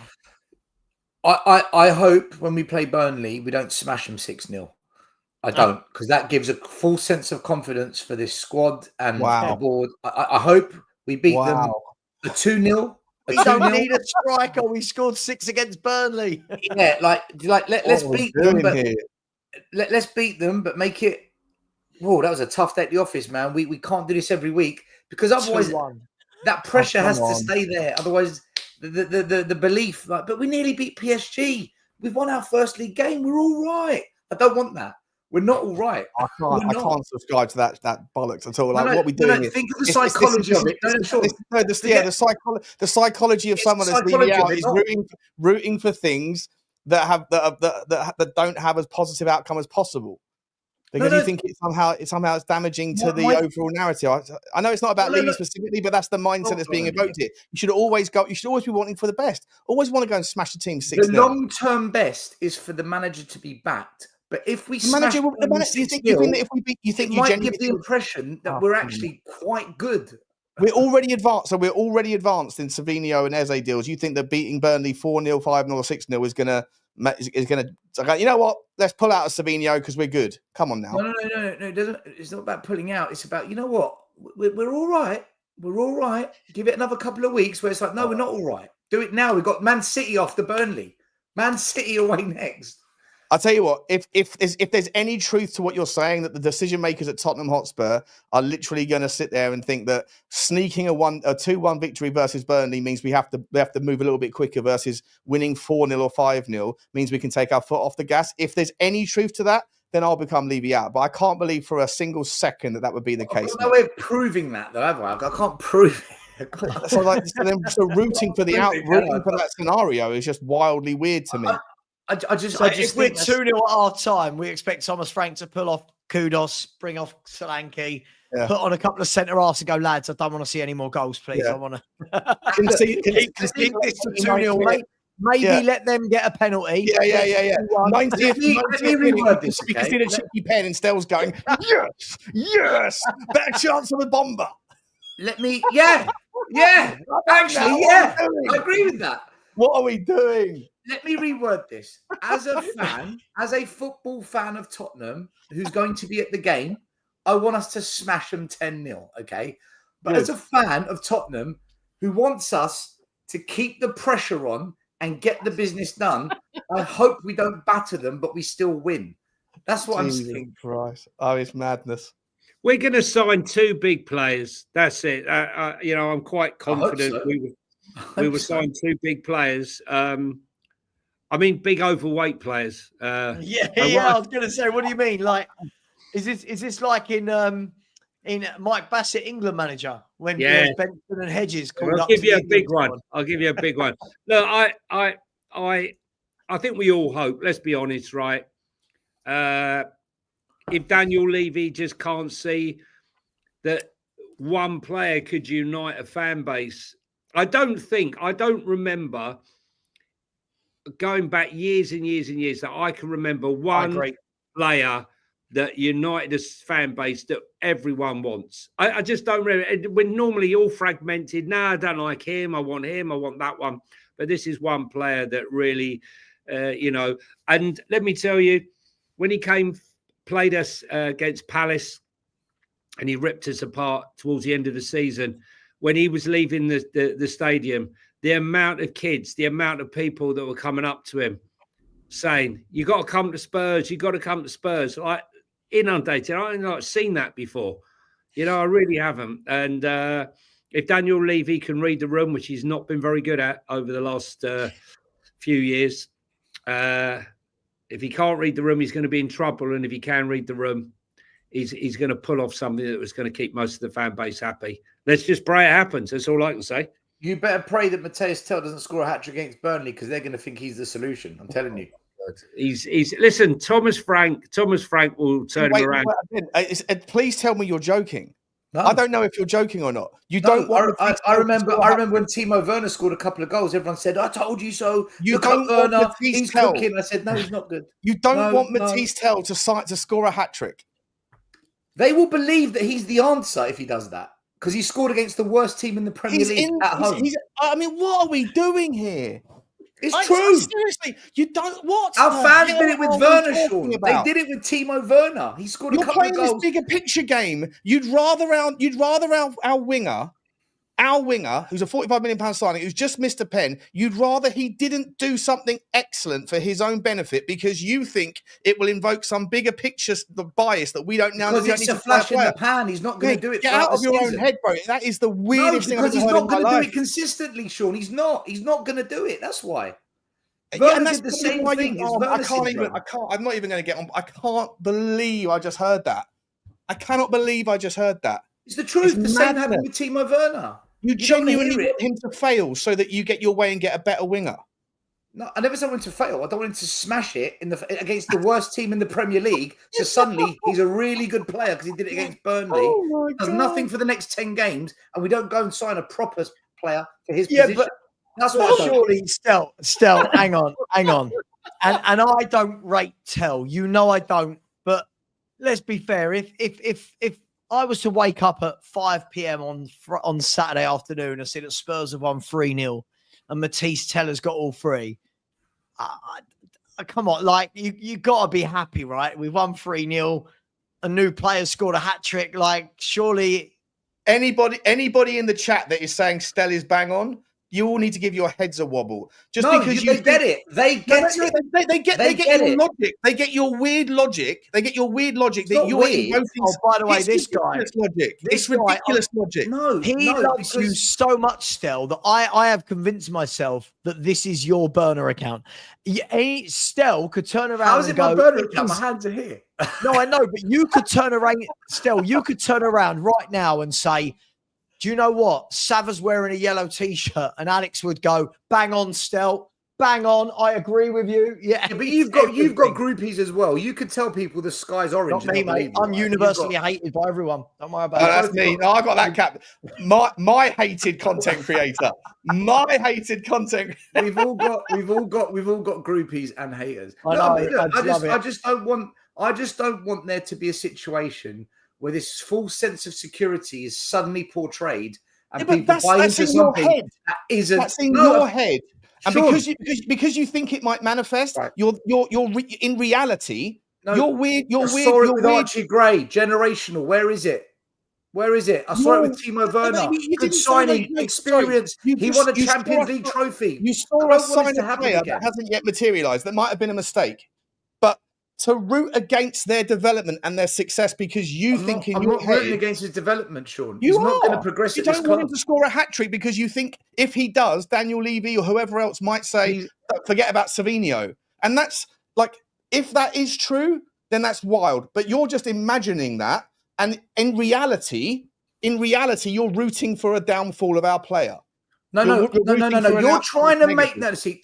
The narrative you're trying to create, this character you're trying to build with me, is absolute nonsense. You didn't want him to score a hat-trick. And people in the chat aren't buying it. Sean, no. I don't want It's insanity. I don't want, whilst the transfer window's open, for a player that isn't good enough to be looking as if he's suddenly good, and then we go into the new season, haven't fully not done the business because suddenly we've unearthed the gem and he's awful all season. But that's the reality that you're imagining, and so you're imagining a certain outcome. I saw it with Gray, I saw it with Werner, I saw it with Dan Juma. No, you haven't, because Archie Gray never put in a worldie that stopped something else happening. But if Matisse Patel puts in a worldie, you're worried about some imaginary universe that exists where Daniel Levy's going to sit there and say, walk away from Savinho. Matisse tells the answer. That's bonkers. If it is true, then that's wild. But the fact is, the reality that you're trying, like the imaginary world that you're invoking, is based on a reality that we all have to exist. I've seen it at Spurs all the time. Matisse Tell, you would rather Matisse Tell didn't score a hat trick, so that this imaginary world in which you think exists. It's not imaginary. It happens all the time at this club. Every time we do this. Right. I guarantee you, if Matisse Tell scores a hat trick, there'll be 10 YouTubers going, Mateus has arrived. Tactically improved Spurs. Look at the. So they should. By the way, they should celebrate it. But why would that change the Savvinho deal? That's not celebrating it. That is inflating a player that isn't at the levels. And do then you really when think it collapses, like it did with Gray and Danjuma and Werner, they all go missing. And you think Thomas Frank gets home? Thomas Frank gets home Saturday night and goes, "What's Spurs talk show saying about Matisse Tell?" He's saying, "I told you he's going to be a baller." You know what, Daniel? Pull out of the Savvinho bid. No, he's not going to listen to me. The board are going to say, "What are you talking about? Should we really spend £70 million on a player when we've got this hat-trick hero at the club already?" Oh no, he's Matthias Tell. He's gone to Matthias Tell. Listen, Matthias, whatever you do, if I find you scoring a bloody hat-trick, right, on the weekend, I'm going to fucking lose it, right? Because that means I won't be able to sign Savvinho. So just pack it in. No, you're missing the point. You're all missing the point. Daniel Levy is going to be on the phone tonight to tell going, mate, they're all trying to make me spend 70 million on a player. If you could score a hat trick, just to fight Stel from Tottenham away and save me 70 million pounds, I'll give you a boat. I'll give you. Do you know what though? The thing is, he's not going to score a hat trick, which will prove my point anyway. That it's not the level. So I don't even know why I even mentioned it, because he's not going to do it. I'm going to manifest when I get off here very shortly. Right, I'm going to be manifesting You're the same ones that big up Werner and Danjuma and Gray. Matthias Tell hat trick. You just like to get word a lot. This word keeps getting said to me a lot. It's not ridiculous. It happens all the time at this club. Ridiculous. It is ridiculous. It is ridiculous. Guys, the truth is, anytime a player does, anytime you want him to continue to shit. No. What I don't want is an average player to suddenly be put on some kind of pedestal that he's suddenly good when we know he's not, and we've done it so many times. And I can see that Matthias Tell is not going to be that player. I can see it, and I don't want it, and I'm not going to go for it. You think if he scores a hat-trick, that means the Savvinho deal is off, is what you're essentially saying? No, I'm saying that the board will ask questions as to whether we need more replacements in the attacking areas when we've got this superstar. Do me a favour. It's like you're living in a cloud cuckoo land, mate. I'm not. Sean, it's happened. We've been bitten like this many a time with players. Name me one player that we were about to sign on a monster that then some kid came in and scored a hat trick, and then that suddenly put the dampers on that other move. Name me one that you say happens all the time. Name me one. It might not stop a Savvinho deal, but it might stop another potential signing we're looking at. That, like you said, we don't know the mechanics of. You said it happens all the time. Please name a few examples. Well, us re-signing Timo Werner prevented us from signing another forward attacking player. Not because Timo Werner did well, though, right? He didn't do well. He was rubbish. Exactly. So when he first came, and once he broke his duck, he was like, "Oh look, he's good," and we re-signed him. And Postecoglou wanted to re-sign him. Oh, it was Ange, right? Here we go. Yeah, he said he wanted to re-sign him. It was Ange. Here we go. What are we doing? What are we doing here? Ange wanted You're inventing some weird little. I don't know what you're talking about, mate. I have no idea what you're talking about. No. We're not doing that. No one. What do you mean? He asked for him. He actually came out and said, "I wanted to re-sign him. I wanted him back." Oh Yeah, my word. Thomas Frank said Mateus Tel's a very good player, can play anywhere across the front three, can't even hit the target on a penalty. Yeah, listen, look. The But thing Frank is, never said that. Frank never said listen, that. let me just say to you. Did Frank say that, Johnny? Let me Did just Frank say say to you. I can tell you one thing. I saw. Johnny, did Frank say that? Say what? Hang on, That no, but was- Stel, I feel like you're being a bit disingenuous here. I feel like you're mixing two Just a things. tad. I feel like because he. hang on. Let me. I haven't said anything for ages, right? I feel like when a manager is asked about a player that's already at the club and gives an answer, fans jump onto it immediately and go, "See, what is it that people expect when Thomas Frank is asked about Matisse Tell? What is it that they think his answer is going to be? No, I don't want him. Actually, I don't think he's that good. You know, but he gives the professional answer and everyone goes mad. Like, don't you just think it's a little bit like he's just answering? But when Ange gave a professional answer, everyone, we went mad at him. With what? With what? With Werner. But he didn't give a professional answer with Werner. He said, He said I remember, Timo's a very good player. I remember who when had he was value asked, to the hang on. team. I remember when he was asked about Timo Werner, his actual words were something along the lines of, the recruitment team are dealing with that now. They know what I'm happy with. And then the next day, it was something along those lines, those words. And then the next day, it was Timo Werner. Now, he even meant that as they know what I'm happy with, and then they slapped him in the face, right? Or they know what I'm happy with, go and get Werner. But I feel like, you know, I feel like we can't. Savva, I remember what he said because I lost it. I went live on We Are Tottenham TV. He said, Timo Werner is a really good, experienced player. He brings value to our team. I'm like, what? Is he mad? But what's he meant to say? When he's asked, no, Savva, my point is, say? but Savva, when Ange said that, we went in on him. When Frank says that about Tell, it's okay. It's professional. That's what I'm saying. So the argument here They're seems two to be, different. But they're two different things. Surely you understand the difference they're between both these average two. players that No, fans are but divided still, on. one was asked before the player was re-signed, right? Ange was asked before. He said it when we signed him, Savva. When He said it before we signed him. He said it the day before we signed him. He was asked about, is it true Werner's re-signing? And Ange was going, really good player, really helps our team. The recruitment team when they work on it, they know what I want. Tell was not signed by Frank. This notion that he was is wrong. Tell's just been re-signed by the club. But not by Frank, which But is what Frank's everyone's not stupid. Timo Werner has been a great signing, really important, and Postecoglou. Stupid comment, and I cussed him for it, Johnny. I blasted him for it, and I'm applying the same energy to Frank talking about Tell. But one signed Werner. Frank didn't sign Tell. He was in talks before Frank arrived. I don't know how we can't see the difference here. No, I can see the difference. The point is, the manager has to give their honest opinion on the player, right? No, they don't. No. Right, so Frank's a liar. No, hang on. Stel, hang on. No. Right? Yeah. There is a huge difference between being professional, Correct, lying, and just saying lovely things. When Thomas Frank is asked about a young player, right? He might know what he needs to do to upskill him, to coach him, whether he's going to put him out on loan. Do you think he's going to dent a teenager's confidence by going, you know, what do you think of Matisse Tell? To be honest, he's not really my type of footballer. He's not really good. He's never going to do What's that. age got to do with confidence when he's in your squad? Stel, because again, please learn how this works. Thomas Frank is a professional. No, you learn to answer the question and not talk to me as I if am like trying to. You cut me off. You cut me off.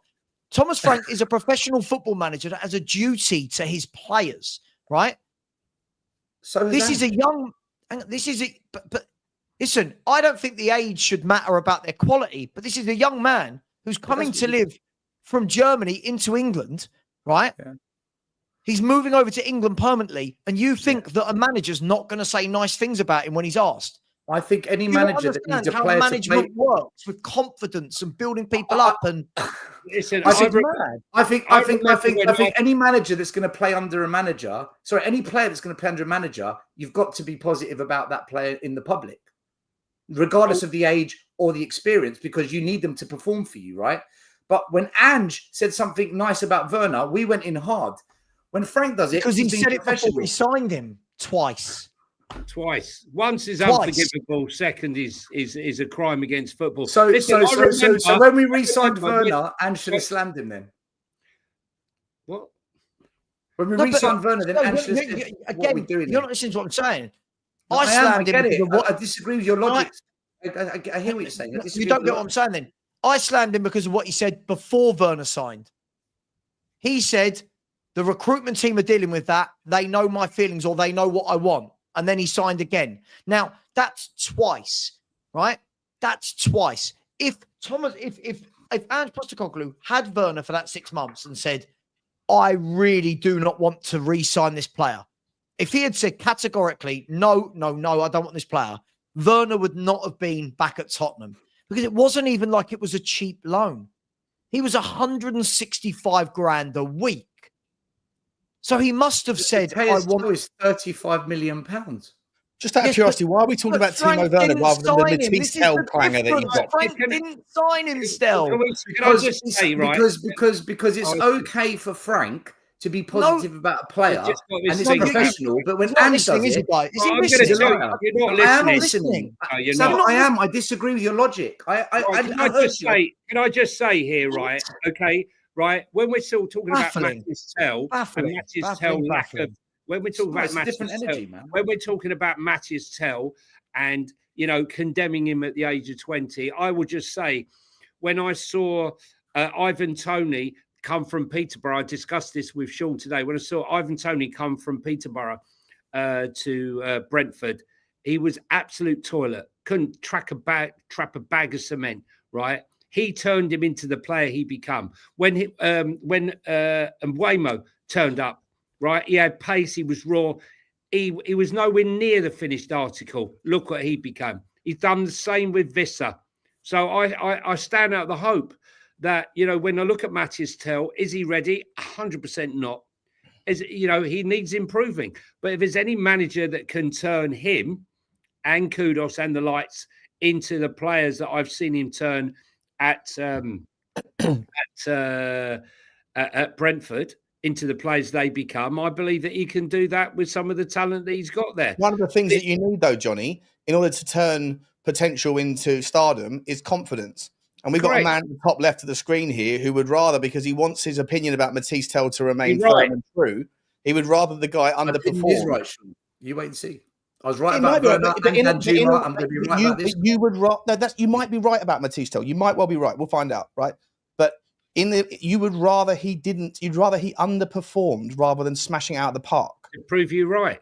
To prove yourself right. No. That's not what I said. Bullshit about transfer windows like you're trying to invoke. It's because you want to stay right on Matisse Stel, and him banging a hat-trick means that you're in the mud, temporarily or otherwise. That's not what I said. No, I never said. I'm reading between the lines here because there's absolutely no world where a player, and you said that it happens all the time, and you haven't given me a single example. You went off on some right, but everyone jumped in and they couldn't wait to take a bit out of me. No, because you used Timo Werner as your example, and that had nothing to do with the conversation. You said that Matisse Stel would be, if Matisse Stel scored a hat-trick, and then that somehow that would inflate or damage the chances of Tottenham signing someone else.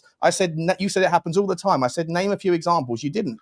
In my opinion, it has nothing to do, your opinion about Matisse Stel and not wanting him to score a hat-trick has nothing to do with this imaginary world where we suddenly pull out of a Savinho transfer.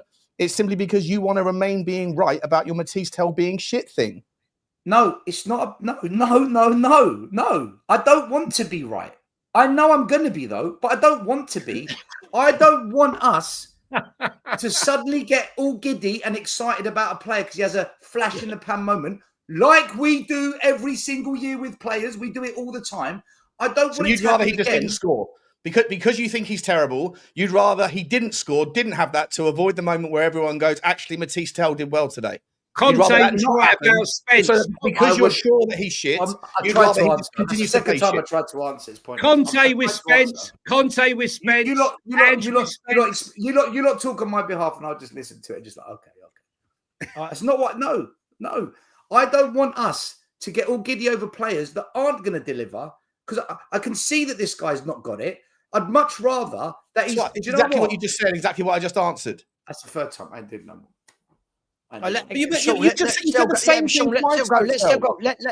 Let's still go. By the way, before we are going to wrap up soon, but before we do, I need another 140 likes, please, right now. Come on, smash that like button. Go on, Stel. But don't say the same thing you just said again. Say the next bit. Well, I have to say it again because I lose my train of thought every time you interrupt me. So I've got to start again.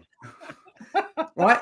I don't want any player, forget Tel, any player who is average to do something good for 1 minute and for us to think, right, we're going to have a really good play here because based off of 1 minute, one game, and then we end up stuck with them rather than saying, do you know what? Actually, let's get him out on loan. He isn't the answer. Can we bring someone else in instead? That's what I'd rather happen. And every time we get all giddy and excited over an Archie Gray, a Dan Juma, a Timo Werner, what happens is we end up sticking with them and the inevitable happens. And we get to a year later and we say, he's not ready. He's not good enough. We need better signings. Using Dan Juma and Timo Werner. Can we talk Johnny, about a player that's actually been signed rather than a couple of two seconds. When we signed Dan Juma, I got bombarded with his stats, and I said, Stel, so your point, if you finish the point, you're saying you have made your mind up that Tel is shit.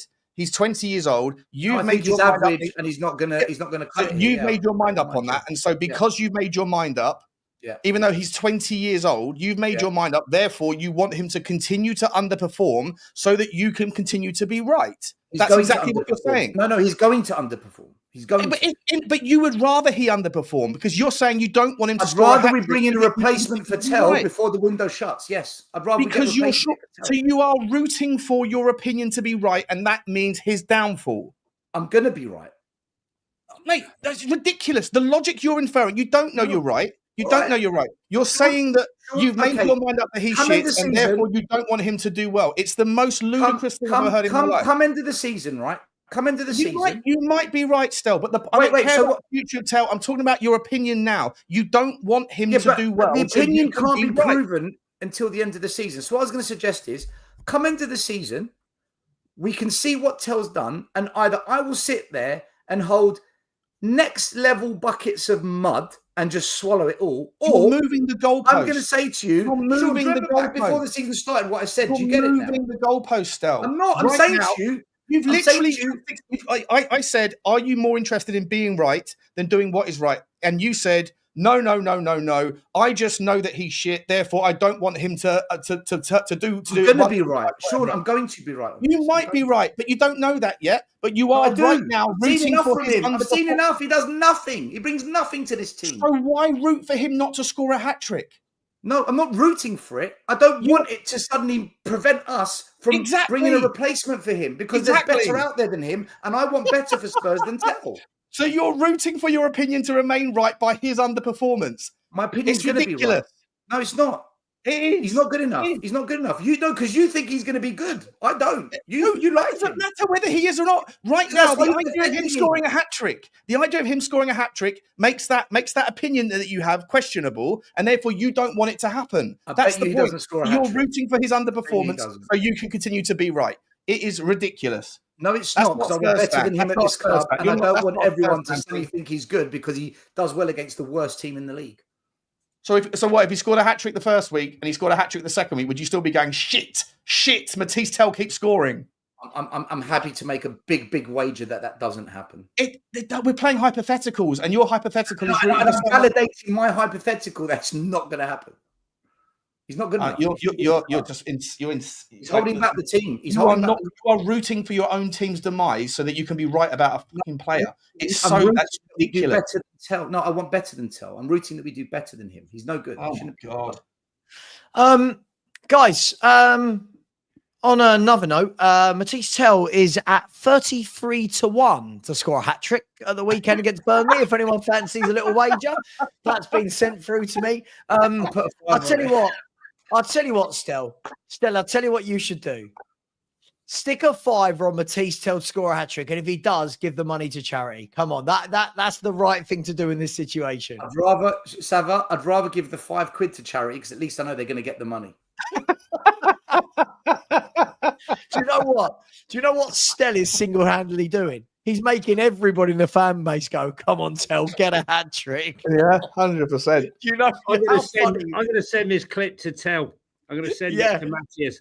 Just a clip, If we actually. have to revisit this on if Saturday night at 5 p.m. Matisse Tel's walking off with the match ball. Stel, you're going to be plastered all over your Send the video to Tell, and I hope he puts in a transfer request. What Send about it. this? Let's just quickly. Let me bring it back to reality. If Tottenham were 1-1, if Tottenham were 1-1 in that game, if Tottenham were 1-1 after 85 minutes, and the ball falls to Matisse Tell, and you have two options. He puts in a 25-yard screamer to the top bins to take the points, rips his shirt off, and it's got Q Stel written all over it. Would you rather that outcome, or would you rather him balloon it into the top bins so you can continue to be right and Tottenham go and look for a Savinho instead? I hope he puts it top bins and pulls his shirt up and cusses me. Yeah. Good. At least we're back to some I level. support Tottenham, but he's not the You answer. don't sound like it That's at my times, point. mate. You sound like you support Stel. You know, he's got to be Matthias Stel. I go to the home games. I go to a couple of away games. I was in Change his Bilbao. name I to support my Matthias team. Stel. He's not the answer, man. He's not the answer. What would be even funnier? That's your is name Spurs- now, Matthias Stel. That's going to be for the rest of the Do season. you remember we signed, mate, the amount of dross this club signs and we try and defend it. I was just, fuck it. Do you know what would be quickly- funnier, guys? Go on. If Spurs signed Savio, right, and in his first game, Savio hobbles off injured, Tell comes on to replace him and bangs in a hat trick. That would be. Yeah, one thing here. You know, Spurs sold Son. Just replace me Spurs with a sold unicorn Son. next week. Just bring on a unicorn. Spurs sold Son for what, 20 million. They've just announced that it's the biggest selling jersey in the world. Oh, what, Sonny? Yeah, LAFC. Yeah, LAFC knew what they were doing. Listen, guys, let me do some super chats and then we'll leave it there. I like that. It was a nice, light-hearted, fun debate. And Ornstein, by the way, has just announced Brentford have signed Watara. Brentford have signed Watara, according to David Ornstein. Guys, let me do some super chats. Lots of reports as well. Loads of people are sending the same screenshots to me that apparently Savio's agent is flying in from Brazil to force through a deal. It's going to happen. I don't know. I don't know if it's true. I'm just giving you the information. Guys, girls, let's do some super chats. Let's see if any of you, 916 likes. While I'm doing these 9 super chats, can we get 85 more and at least get that to 1,000? Plus, the pinned link for anyone that's interested is my fantasy league team. So the winner, the top 3 people that win it next year will get an official club shirt for whatever club they support. My team, the FHTV Fantasies, have no chance because I do the same thing every year. I play for 2 weeks, then I forget, and then before I know it, I've not changed my team. I've not done a captain. I've not blah, blah, blah. Same thing. Super chats. There's 10 of them now. Big up to Blaine Dev. Thank you very much. Coming back in and said, chopping cheese gets it. Savva fart in stream equals the real bomber. Only in my own house. So, no, this will not be happening, Blaine. Thank you very much. Terry O'Shea's come in with a super sticker. Thank you very much. And I love that. Sign some effing players, he says. Big up to you, Terry. Thank you very much. Mark, thanks, dude. Thank you very much. Really appreciate that. Another dog in another thumbnail. Big up to you, my man. Rick Kane, who big up. Oh, Rick, your proper name's come on again. That's good. He said we might need Tony Hedges and Ron Benson yet. Yeah, if you've seen the film, you know, right? If you haven't seen it, you've got to go and watch Mike Bassett, England manager. It's an all-time classic. Big up to you, Rick. Appreciate that. Paul Shark has said if Frank is listening to Stel, he'll bench Tell on Saturday. Sure. Do you know what? I've heard a rumor that Thomas Frank, the first thing he did when he got off the plane was get home to watch the Spurs 5. Big up to you, Paul Shark. Big up to Coys, New York. Is back again. So there's no trust, no faith, no honesty in men. All perjured, all forsworn, all naught, all dissemblers. Now help me figure out this membership thing. What the hell? I'll help you figure that out. Yes. Go on to YouTube and go into the Spurs 5. Press view channel and then join. View channel and join. And you'll have the links there. View channel and join. Okay. Big up to you. Thank you very much. We look forward to you being a member. We'll get some member-only shows going at some point, promise. Dave Hartman, thank you very much for the super sticker. Very generous, Dave. Really appreciate you, my man. Big up to Lee B, who said, did tell loan agreement have a Champions League obligation, maybe? Lee, lots of reports did come out that there was some sort of obligation, but we don't know what. I don't know. All we know is that Sean wants him to score a hat-trick. Stel would rather draw 0-0, and it is what it is. We just got to take it from there. I want to win. I want to win. No. But not if Tel scores the winner. Big up to you, Lee. Really, really appreciate that. Lubo are up. I said, channel info. Sean Butler argues with bald people.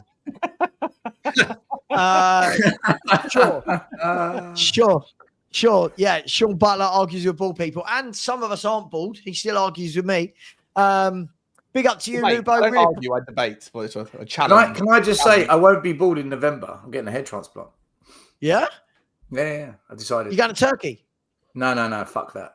I'm doing it here. Yeah. If it goes wrong, I need to be near the doctor because it could go wrong, right? Never know. I'm looking forward to seeing Stel with hair. Matisse, get hair like Tel. It takes a year. It takes a year after the transplant though for it to actually show. So I'm still going to be. It takes a year after the transfer to show his genius. Stel. Basically. If anyone in my chat knows how to do AI really well, can someone get Tel's face but with Matisse Tel's hair and shirt and that would be amazing. I'll cancel the transplant. Lubo are up. Thank you very much for that. Really appreciate that. Big up to Christian A, who said, big up Matisse Georges, Kevin Clinton, Timu Tel. A little potted history of quality wingers that Spurs have signed over the last few years. And I bet you Sean rated every single one of them. And I bet you Stel hated every single one of them. I might not have rated them, but I'd always back them to do well for my team. I'd always back them. Someone's put there Stel with the fringe of pubes. Oh my gosh. So you can't transfer pubes to your head. It's a different type of hair. I had the conversation. Well, you can't have curly wet look. Sure. Anyway, let's not get there. Let's do this. Let's not go down that route. Big up, Christian. Thank you very much. Phil Coys, who assured me yesterday that Spurs are a shoo-in for top 4 this season, by the way. A shoo-in for top 4. Big up to you, Phil. He's also in the Tel fan club. Big up to Cat Funt. Said, here we go. God to Spurs. I hope he can play. Yeah. Sure. I don't know what that is. Big up, God. In whichever way you know him. Big up to you. Thank you very much, Cap Funk. Cartman in the house. Big up to you, Cartman. That's a great show, guys, but no bomber again tomorrow. Something tomorrow. Selfishly, guys, I don't want there to be anything that happens between 6 p.m. and 10 a.m. in the morning because I normally pop out on a Friday night for a couple of bevies. So I don't want to be out on a Friday. Not Matisse. I've got him on the mind. Savinio. Big up to you, Cartman. And last but not least, the lazy Spurs fan. Thank you very much for the super sticker. Really appreciate you as well. Guys, girls, thank you very much. I am going to send you all over to... Can someone check if Luke is still live quickly? If someone just check if he's live. Go on, Stel. I was just thinking now in my head. I'm gonna run. No, you like this? I'm gonna run a Premier League table for the Spurs 5, where only Premier League games each week. You've got to predict your score, and then you're going to get 3 points for the correct score, 1 point for the wrong score but the correct outcome, and then each week we're going to do a league table. So, Johnny. You're first. What's your prediction? Sorry. What? Say it again. What am I doing? Predicting the score for each game? I'm going to run a league table throughout the season Spurs for the Premier games. League only. Just Spurs games. Oh, yeah, sorry. Beg your pardon. Yeah, just Spurs games, Premier League, not Cup or Europe. Okay. You get 3 points. Spurs. 2-0 Spurs, right? Sean? 3-0 Spurs, Tel hat-trick. Shut up. 3-0 Spurs. 3-0 Spurs. So how's this work? Do we get a point for the right getting a win or draw or defeat and then a point? Yeah. Yeah, if 3 points for the correct score, 1 point for the wrong score but the correct outcome. Can you pick a goal scorer as well? And if every time they score a goal, you get a point. That's too complicated for me to have to do. All right, this. fair enough. Look, his head's got to worry about growing hair again, Sean. He can't be worrying about your point system. I'm going to go. I'm going to go with Tottenham Hotspur 4, Burnley 0. I'm going with 4-0. I think we're going to start in a really good way, and then we won't sign anyone to spite Stel. 4-0. Right. So 4-0. 4-0. I'm going 2-1 Tottenham. Do we always have to pick something different, or can we pick the same scores if we want to? You can pick the same scores. And I'll message Lubo and get his prediction. And then what I'll do is on Monday I'll show the league table and the update and where we're at. Nice. Like is Stel, Luke can I still live, just by the say- way? Sorry? Go on. Is Luke still live? Yeah, he is. Yeah.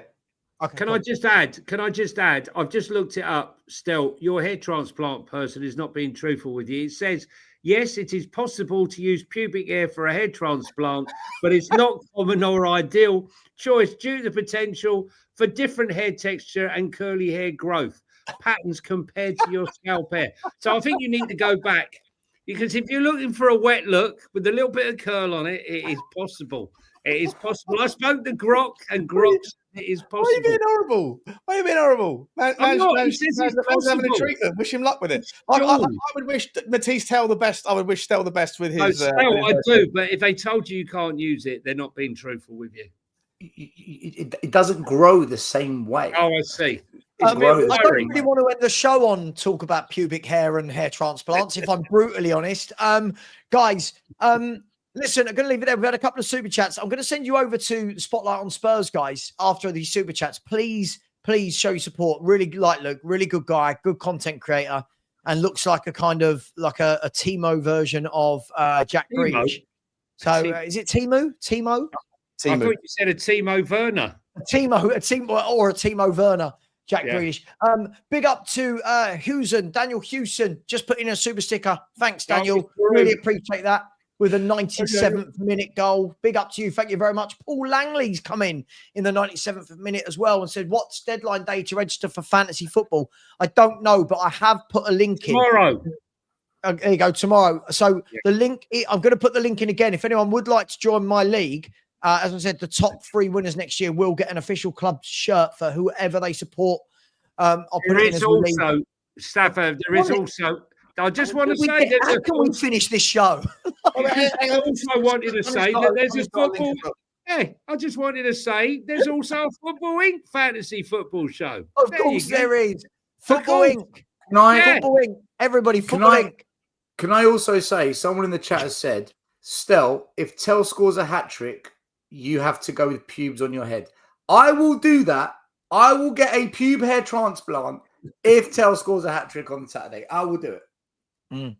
By the way, Stel, I just want you to know, if Tell does get a hat-trick, we are clipping this section, and that will be the most viral video ever of you saying, Tell won't score, bro. Right, let me finish these. Big up, Paul. Thank you very much. P. Doobs said, I will say I really don't like any of you much individually, but you guys as a group are great. Thank you. Is that a compliment? Is this a compliment or hate? Whose ever idea it was to combine you all deserves this. I think it was my thanks. Cheer. We don't that like is the best you backhanded either, compliment or the forehanded like insult you. I've never seen in my life. Sensational. Do you know stuff. what? It's like saying congratulations on being shit. Do you know what I get a lot, guys? When I'm out, right? If people notice who I am, I'm sorry, that sounds wanky. You know what I mean? If people go, sorry, you Savva from Football Heritage TV. First of all, I always deny it because I want to see what are your intentions. Do you know what I mean? Like, so I don't just go, yeah, and I get a boom. But everyone's like, oh, you're so different in real life. And I'm like, no, I'm not. You just got to remember this is football and real life isn't football. And no, you know. Anyway, big up P Doobs. Really appreciate that. And Phil Coys has come in and said, Stel, just turn your head upside down. Thank you very much for the super chat, Phil. Thank you very much. And if anyone wants to know what Matisse Stel would look like, Oh, you're joking. Has someone done an AI image? It's nothing like it. It's nothing like me. What is that? I didn't do it. I didn't do it. I didn't do it. Sensational. Brought to you, brought to you by the same person that thought this was funny, by the way, the McSav. So, you know, you just got to kind of roll with it and take the punches. Anyway, guys, girls, thank you very much. Really appreciate it. Listen, right now, as you leave, there is the link. If anyone would like to join the Fantasy Premier League team, you're more than welcome to. It's absolutely free. There's the link.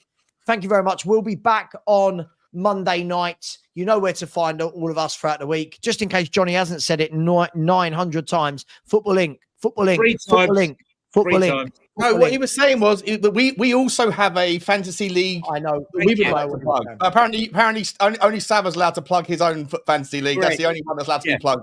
Apparently, that's Football Link, Football Link, Football Link, and Football Link have a fantasy football. If anyone would like that link as well, I'm sure these guys will provide it. Take care, everyone, and as always, come on, you Spurs, and please go over to Luke and say Spurs 5 raid. Take care.